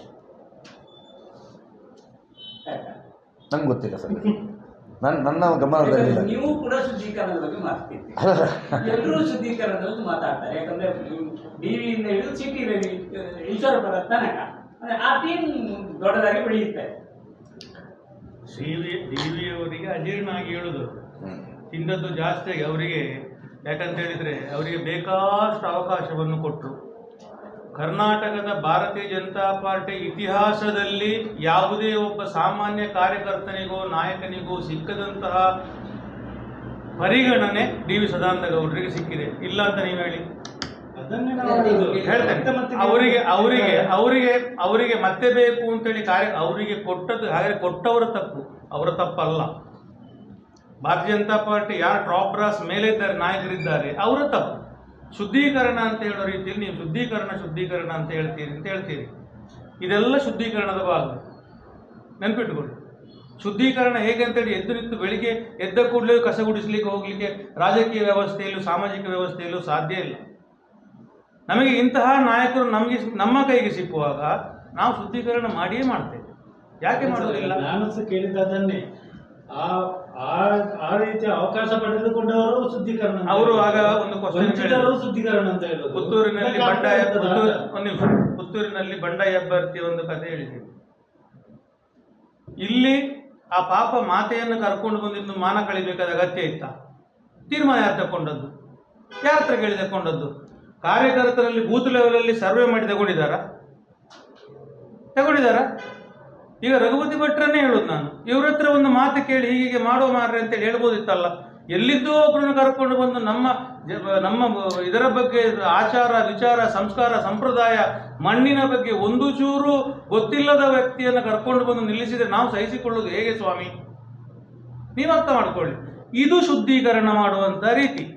ಇದು ಪ್ರತಿಯೊಂದು ಚುನಾವಣೆಗಳಲ್ಲೂ ನಡೀತದೆ. ಎಲ್ಲಾದರೂ ಯಾರಾದರೂ ಒಬ್ಬರು ವಾಪಸ್ ಇದೇ ರೀತಿಯಲ್ಲಿ ಅಸಂತೃಪ್ತರು ಅಂತ ಹೇಳುವಂಥದ್ದಲ್ಲ, ನೊಂದ ಕಾರ್ಯಕರ್ತರು ಸಿಗ್ತಾರೆ, ಅವರು ಮಾಡೇ ಮಾಡ್ತಾರೆ. ಸರಿ, ನಾನು ನಿಮಗೆ ಸ್ಪಷ್ಟ ಹೇಳ್ತೇನೆ, ಇಲ್ಲಿ ಆಯ್ಕೆ ನನಗೆ ತಪ್ಪಿದಾಗ ಬೇಸರ ಆಗ್ತಿತ್ತು. ಬಟ್ ಆಯ್ಕೆಯಾದಂಥ ಪ್ರಕ್ರಿಯೆ ಮತ್ತು ಆಯ್ಕೆಯ ಸೂತ್ರಗಳು ಒಪ್ಪುವಂಥದ್ದಲ್ಲ. ಈಗ ಇವತ್ತು ಇಷ್ಟು ಹೇಳ್ತಾರಲ್ಲ, ಇವರು ಆಗ ಆತ್ಮವಿಮರ್ಶೆ ಮಾಡ್ಕೊಳ್ಬೇಕಿತ್ತಲ್ಲ, ಸರಿಯಾ ಭೌಗೋಳಿಕವಾಗಿ ಬಿಟ್ಟದ್ದು, ಹೊಸತು ಬಂದವರಿಗೆ ಕೊಟ್ಟದ್ದು, ಅದರಿಂದಾಗಿ ಇದಾಗಿದೆ. ಮತ್ತು ನಾನು ಶುದ್ಧೀಕರಣ ನನ್ನ ಸ್ಪರ್ಧೆಯಿಂದ ಆಗ್ಬೋದು, ಆದರೆ ನಾನು ನಿಂತದ್ದು ನನಗೆ ಎಲೆಕ್ಟ್ರಲ್ ಪೊಲಿಟಿಕ್ಸಲ್ಲಿ ಆಸಕ್ತಿ ಇದ್ದಂಥವನು, ಕೆಲಸ ಮಾಡಬೇಕು ನನಗೆ, ಇನ್ನು ನನಗೆ ಬೇರೆ ಅವಕಾಶ ಇಲ್ಲ. ಹಾಗಾಗಿ ನಾನು ನಿಂತು ಕೆಲಸ ಮಾಡ್ತಾ ಇರೋದು. ಶುದ್ಧೀಕರಣಗಳು ಆಗ್ತಾ ಹೋಗ್ತದೆ, ಇಂಥದ್ದಾಗ್ತಾ ಇದ್ದಾಗ ನಾನು ಅದಕ್ಕೋಸ್ಕರ ನಿಂತದ್ದಲ್ಲ. ರಾಜಾರಾಮ್ ಭಟ್ ಕೂಡ ಶುದ್ಧೀಕರಣದಿಂದ ವಾಪಸ್ ಬಂದು ಉತ್ತಿಲ ಟೀಮ್ನಿಂದ ಹೊರಬಂದು, ಅದು ಶುದ್ಧೀಕರಣ. ಉತ್ತಿಲ ಟೀಮ್ನಿಂದ ಹೊರ ಬಂದ್ರಿ ನೋಡಿ. ಈಗ ಇಲ್ಲಿ ಪುತ್ತಿಲ ಪರಿವಾರ ಅಂತ ಹೇಳುವಂಥದ್ದು ರಾಜಕೀಯ ವ್ಯವಸ್ಥೆಯ ಸಂಘಟನೆಯಲ್ಲಿ ಇಲ್ಲ, ಅದು ಸಂಪೂರ್ಣವಾಗಿಯೇ ಇಲ್ಲ. ಈಗ ಇಲ್ಲದಿರುವಾಗ ನನಗೆ ಅಲ್ಲಿ ಎಂತ ಕೆಲಸ? ಅದಕ್ಕಿಂತ ಮೊದಲೇ ಈಗ ಮನೆಯೇ ಇಲ್ಲ, ನೀವು ಅಲ್ಲಿ ಯಾಕೆ ಇಲ್ಲ ಅಂತ ನೀವು ಕೇಳಿ ನಾನೆಂತ ಉತ್ತರ ಹೇಳೋದು? ನನಗೆ ಗೊತ್ತುಂಟು ಮನೆ ಮುರಿತಾ ಉಂಟು ಅಂತ ಹೇಳಿ, ನಾನು ಅದರಲ್ಲಿ ಸಾಯ್ಬೇಕಿತ್ತ? ನೀವು ಬರುವಾಗಿತ್ತಲ್ಲ ಅಲ್ಲ, ಬರಲಾಗಿತ್ತು, ಅದು ಬೀಳ್ತದೆ ಅಂತ ಗೊತ್ತಾದ್ರೆ ಹೊರಗೆ ಬಂದದ್ದು. ಮನೆಯ ಬಗ್ಗೆ ಹೆಚ್ಚು ಮಾತಾಡಿದವರು ನೀವು. ನಾನು ಹೇಳ್ತೇನೆ, ನನಗೆ ಇಲ್ಲ ನೋಡಿ ಅವತ್ತು ಕೂಡ ನಿಮ್ಮ ಕೇಳಿದ ಪ್ರಶ್ನೆಗಳು ತುಂಬಾ ಒಳ್ಳೆ ಪ್ರಶ್ನೆ ಕೇಳಿದ್ದೀರಿ. ನಾನು ಏನು ಹೇಳ್ತಾ ಇದ್ದೇನೆ ಅಂತ ಹೇಳಿದ್ರೆ, ಆ ವ್ಯವಸ್ಥೆಯ ಒಳಗೆ ಭಾರತೀಯ ಜನತಾ ಪಾರ್ಟಿಗೆ ಸೇರಿಕೊಳ್ಳುವಂತ ಪ್ರಕ್ರಿಯೆಗೆ ಜೋರು ಸಿಕ್ಕಿದಾಗ, ಯಾವಾಗ ಜೋರು ಅಂತ ಹೇಳಿದ್ರೆ ಹೇಗೆ, ಮೇಲಿನ ಕೆಲವು ಪದಾಧಿಕಾರಿಗಳು ಮಾತ್ರ ಬಿಜೆಪಿಯೊಂದಿಗೆ ಗುರುತಿಸಿಕೊಂಡಿದ್ದಾರಷ್ಟೇ ಹೊರತು ಇದುವರೆಗೆ ಯಾವುದೇ ಸ್ಥಾನಮಾನಗಳು ಸಿಕ್ಕಲಿಲ್ಲ. ಅತ್ಲಾಗಿ ಬಿಜೆಪಿಯೂ ಇಲ್ಲ, ಈ ಕಡೆ ಹಿಂದೂ ಸಂಘಟನೆಗಳು ಇಲ್ಲ ಅಂತೇಳಿ ಈ ಕುತಿಲ ಪರಿವಾರಕ್ಕೋಸ್ಕರ ಅಥವಾ ಯಾವುದೇ ಒಂದು ಹಿಂದುತ್ವ ವ್ಯವಸ್ಥೆಯಲ್ಲಿ ಹೋರಾಟ ಮಾಡಿದ, ಒಟ್ಟಿಗೆ ಹೆಗಲು ಸೇರಿಸಿ ಕೆಲಸ ಮಾಡಿದಂತಹ ಸಾಮಾನ್ಯ ಕಾರ್ಯಕರ್ತರ ಗತಿಯೇನಿವತ್ತು? ಆ ಕಾರ್ಯಕರ್ತರ ಧ್ವನಿಯಾಗಲಿಕ್ಕೆ ನಾನು ಹೊರಗೆ ನಿಂತದ್ದು. ಅರ್ಥ ಆಯ್ತಾ? ಇವತ್ತು ಕೂಡ ಕುತಿಲ ಪರಿವಾರದಲ್ಲಿ ಗುರುತಿಸಿಕೊಂಡ ಎಷ್ಟೋ ಜನ ಕಾರ್ಯಕರ್ತರು ಈಗಲೂ ಕೂಡ ನಮ್ಮೊಟ್ಟಿಗಿದ್ದಾರೆ. ಒಂದೆರಡರಲ್ಲ, 100-200 ಸಹಸ್ರ ಸಂಖ್ಯೆಯಲ್ಲಿದ್ದಾರೆ. ಯಾಕೆ ಅದು? ಒಂದು ನಿಮಿಷ, ಈಗ ಅವ್ರಿಗೆ ಏನ್ ಸಿಗಲ್ಲ ಅಂತ ರಾಜಾರಾಮ್ ಭಟ್ರಿಗೆ ಮೊದಲೇ ಗೊತ್ತಿತ್ತು. ಯಾರಿಗೆ ಗೊತ್ತಿಲ್ಲ, ಈಗ ಯಾರು ಕರ್ಕೊಂಡಿದ್ದಾರೆ? ಈಗ ರಘುಪತಿ ಭಟ್ರು ಏನ್ ಹೇಳಿದ್ರು? ನನಗೆ ಅವರು ಸೀಟು ಕೊಡದ್ದಕ್ಕೆ ನನಗೆ ಬೇಸರ ಇಲ್ಲ, ಆದ್ರೆ ಆ ಸೀಟು ಕೊಡದೇ ಇರುವಂತ ಅವರು ಮಾಡಿದ ಪ್ರಕ್ರಿಯೆ ಸುತ್ತ ಆಗಲಿಲ್ಲ. ಅದೇ ರೀತಿ ಅರುಣ್ ಕುಮಾರ್ ಪುತ್ತಿಲ್ರವರು ಬಿಜೆಪಿಗೆ ಹೋದದ್ದಕ್ಕೆ ನಮಗೆ ಯಾವುದೇ ಬೇಸರ ಇಲ್ಲ. ಮಾತೃ ಪಕ್ಷಕ್ಕೆ ಇವತ್ತಲ್ಲ ನಾಳೆ ಸೇರುವಂತದ್ದೇ ಅವಕಾಶ ರಘುಪತಿ ಭಟ್ರಿಗೆ ಬಂದರೂ ಕೂಡ ರಘುಪತಿ ಭಟ್ರು ಕೂಡ ಸರಿಯಾದ ವ್ಯವಸ್ಥೆಯಲ್ಲಿ ಸೇರುವಂತದ್ದು. ಆದ್ರೆ ಆ ಪ್ರಕ್ರಿಯೆಗಳು ಸರಿಯಾಗಿರಬೇಕು. ಹಿಂಬಾಲಕರನ್ನು ಬಿಟ್ಟು ತಾನು ಮತ್ತು ತನ್ನ ವೈಯಕ್ತಿಕ ವ್ಯವಸ್ಥೆಯ ಒಳಗೆ ಚೌಕಟ್ಟಿನೊಳಗೆ ಗುರುಸಿಕೊಂಡವರನ್ನು ಮಾತ್ರ ಸೇರಿಸಿಕೊಂಡು ಪಕ್ಷದ ಒಳಗೆ ನಾವು ವಿಲೀನವಾಗುತ್ತೇವೆ ಅಂತೇಳಿ ಆದರೆ ಅದು ತಪ್ಪು. ಈಗ ಇಲೆಕ್ಷನ್ ಬರುವುದಕ್ಕಿಂತ ಮೊದಲು ಕೂಡ ರಾಜ್ಯಸಭೆ ಇಲೆಕ್ಷನ್ ಇದೆ, ಆ ಸಮಯದಲ್ಲಿ ನಾವು ರಾಜ್ಯಸಭೆ ಇಲೆಕ್ಷನ್ ಅಲ್ಲಿ ಬಿಸಿ ಅಂತ ಹೇಳಿ ಇದೇ ಸಂತೋಷರ ಹತ್ರ ನಾವು ಹೋಗಿದ್ದೇವೆ, ಬಾಕಿ ಎಲ್ಲ ಕಡೆ ಕೂಡ ನಾವು ಹೋಗಿದ್ದೇವೆ, ಹೋಗ್ಲಿಲ್ಲ ಅಂತ ನಾನು ಹೇಳೋದಿಲ್ಲ. ನಿಮಗೆ 3 ದಿವಸದಲ್ಲಿ ಸಿಹಿ ಸುದ್ದಿ ಕೊಡ್ತೇನೆ ಅಂತ ಹೇಳಿದ್ರು, 3 ದಿವಸ ಬಿಟ್ಟು 30 ದಿವಸ ಸಿಹಿ ಸುದ್ದಿ ಕೊಡಲಿಲ್ಲ. ಆಗ ನಮಗೆ ಅಂದ ಆಯ್ತು ಇದು ಬೀಳುವುದಿಲ್ಲ ಅಂತ ಅರ್ಥ ಆಯ್ತು ಅಷ್ಟೇ. ಈಗ 4 ಕ್ಯಾಂಡಿಡೇಟ್ ಯಾರು ಪ್ರತಿಸ್ಪರ್ಧಿ? ನಿಮಗೆ 10 ಗಂಟೆ ಒಟ್ಟು ಒಬ್ಬರು ನೀವು, ಮೂವರಲ್ಲಿ ಯಾರು? ನಮಗೆ 3ರಲ್ಲಿ 3 ಪ್ರತಿಸ್ಪರ್ಧಿಗಳೇ. ಅದರಲ್ಲಿ ಯಾರು ಸೆಕೆಂಡ್ ಬರ್ತದೆ? ಫಸ್ಟ್ ಪ್ರಬಲ 2 ಇದೆ, ಬಿಜೆಪಿಯೂ ಇದೆ, ಕಾಂಗ್ರೆಸ್ಸೂ ಇದೆ, ಇಂಡಿಪೆಂಡೆಂಟ್ ಇದೆ. 3 ಜನ ಪ್ರಬಲ ಸಮಾನವಾಗಿದ್ದಾರೆ. ಇದು ನೋಡಿ, ಇದರಲ್ಲಿ ಏನು ಅಂದರೆ ಇದು ವ್ಯಕ್ತಿಯ ಸಾಧನೆಗಳ ಆಧಾರದಲ್ಲಿ ನಡೀತಾ ಇದೆ, ಮತ್ತು ಇದು ಪಕ್ಷ ಆಧಾರಿತವಾಗಿ ನಡೀತಾ ಇಲ್ಲ. ನಮಗೆ 3 ಜನ ಪ್ರಬಲ ಅಭ್ಯರ್ಥಿಗಳೇ, ನಾವು ಅದರಲ್ಲಿ ಸ್ಪರ್ಧೆ ಮಾಡ್ತಾ ಇದ್ದೀವಿ ಅಷ್ಟೇ. Thank you sir.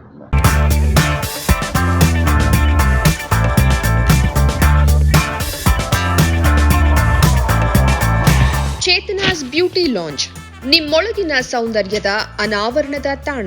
Aesthetic spa, makeup, hair styling, salon, ಹೀಗೆ ಎಲ್ಲ ಸೌಂದರ್ಯವರ್ಧಕ ಸೇವೆಗಳು ಒಂದೇ ಸೂರಿನಡಿ. ಚೇತನಾಸ್ ಎಜುಕೇಶನಲ್ ಫೌಂಡೇಶನ್ ಮೂಲಕ ವೈವಿಧ್ಯಮಯ ಬ್ಯೂಟಿ ಕೋರ್ಸ್ಗಳು. ಮೇಕಪ್ ಆರ್ಟಿಸ್ಟ್ ಆಗಬೇಕೆಂಬ ಕನಸಿರುವವರಿಗೆ ಅತ್ಯುತ್ತಮ ಅವಕಾಶ. 2 ದಿನಗಳಿಂದ ಆರಂಭಿಸಿ 6 ತಿಂಗಳವರೆಗಿನ ವೈವಿಧ್ಯಮಯ ಬ್ಯೂಟಿ ಮೇಕಪ್ ಕೋರ್ಸ್ಗಳು. ಅಂತಾರಾಷ್ಟ್ರೀಯ ಮಟ್ಟದಲ್ಲಿ ಸೌಂದರ್ಯವರ್ಧಕ ತರಬೇತಿ ಪಡೆದಿರುವ ಚೇತನಾ ಎಸ್ ಅವರಿಂದ ನುರಿತ ತರಬೇತಿ.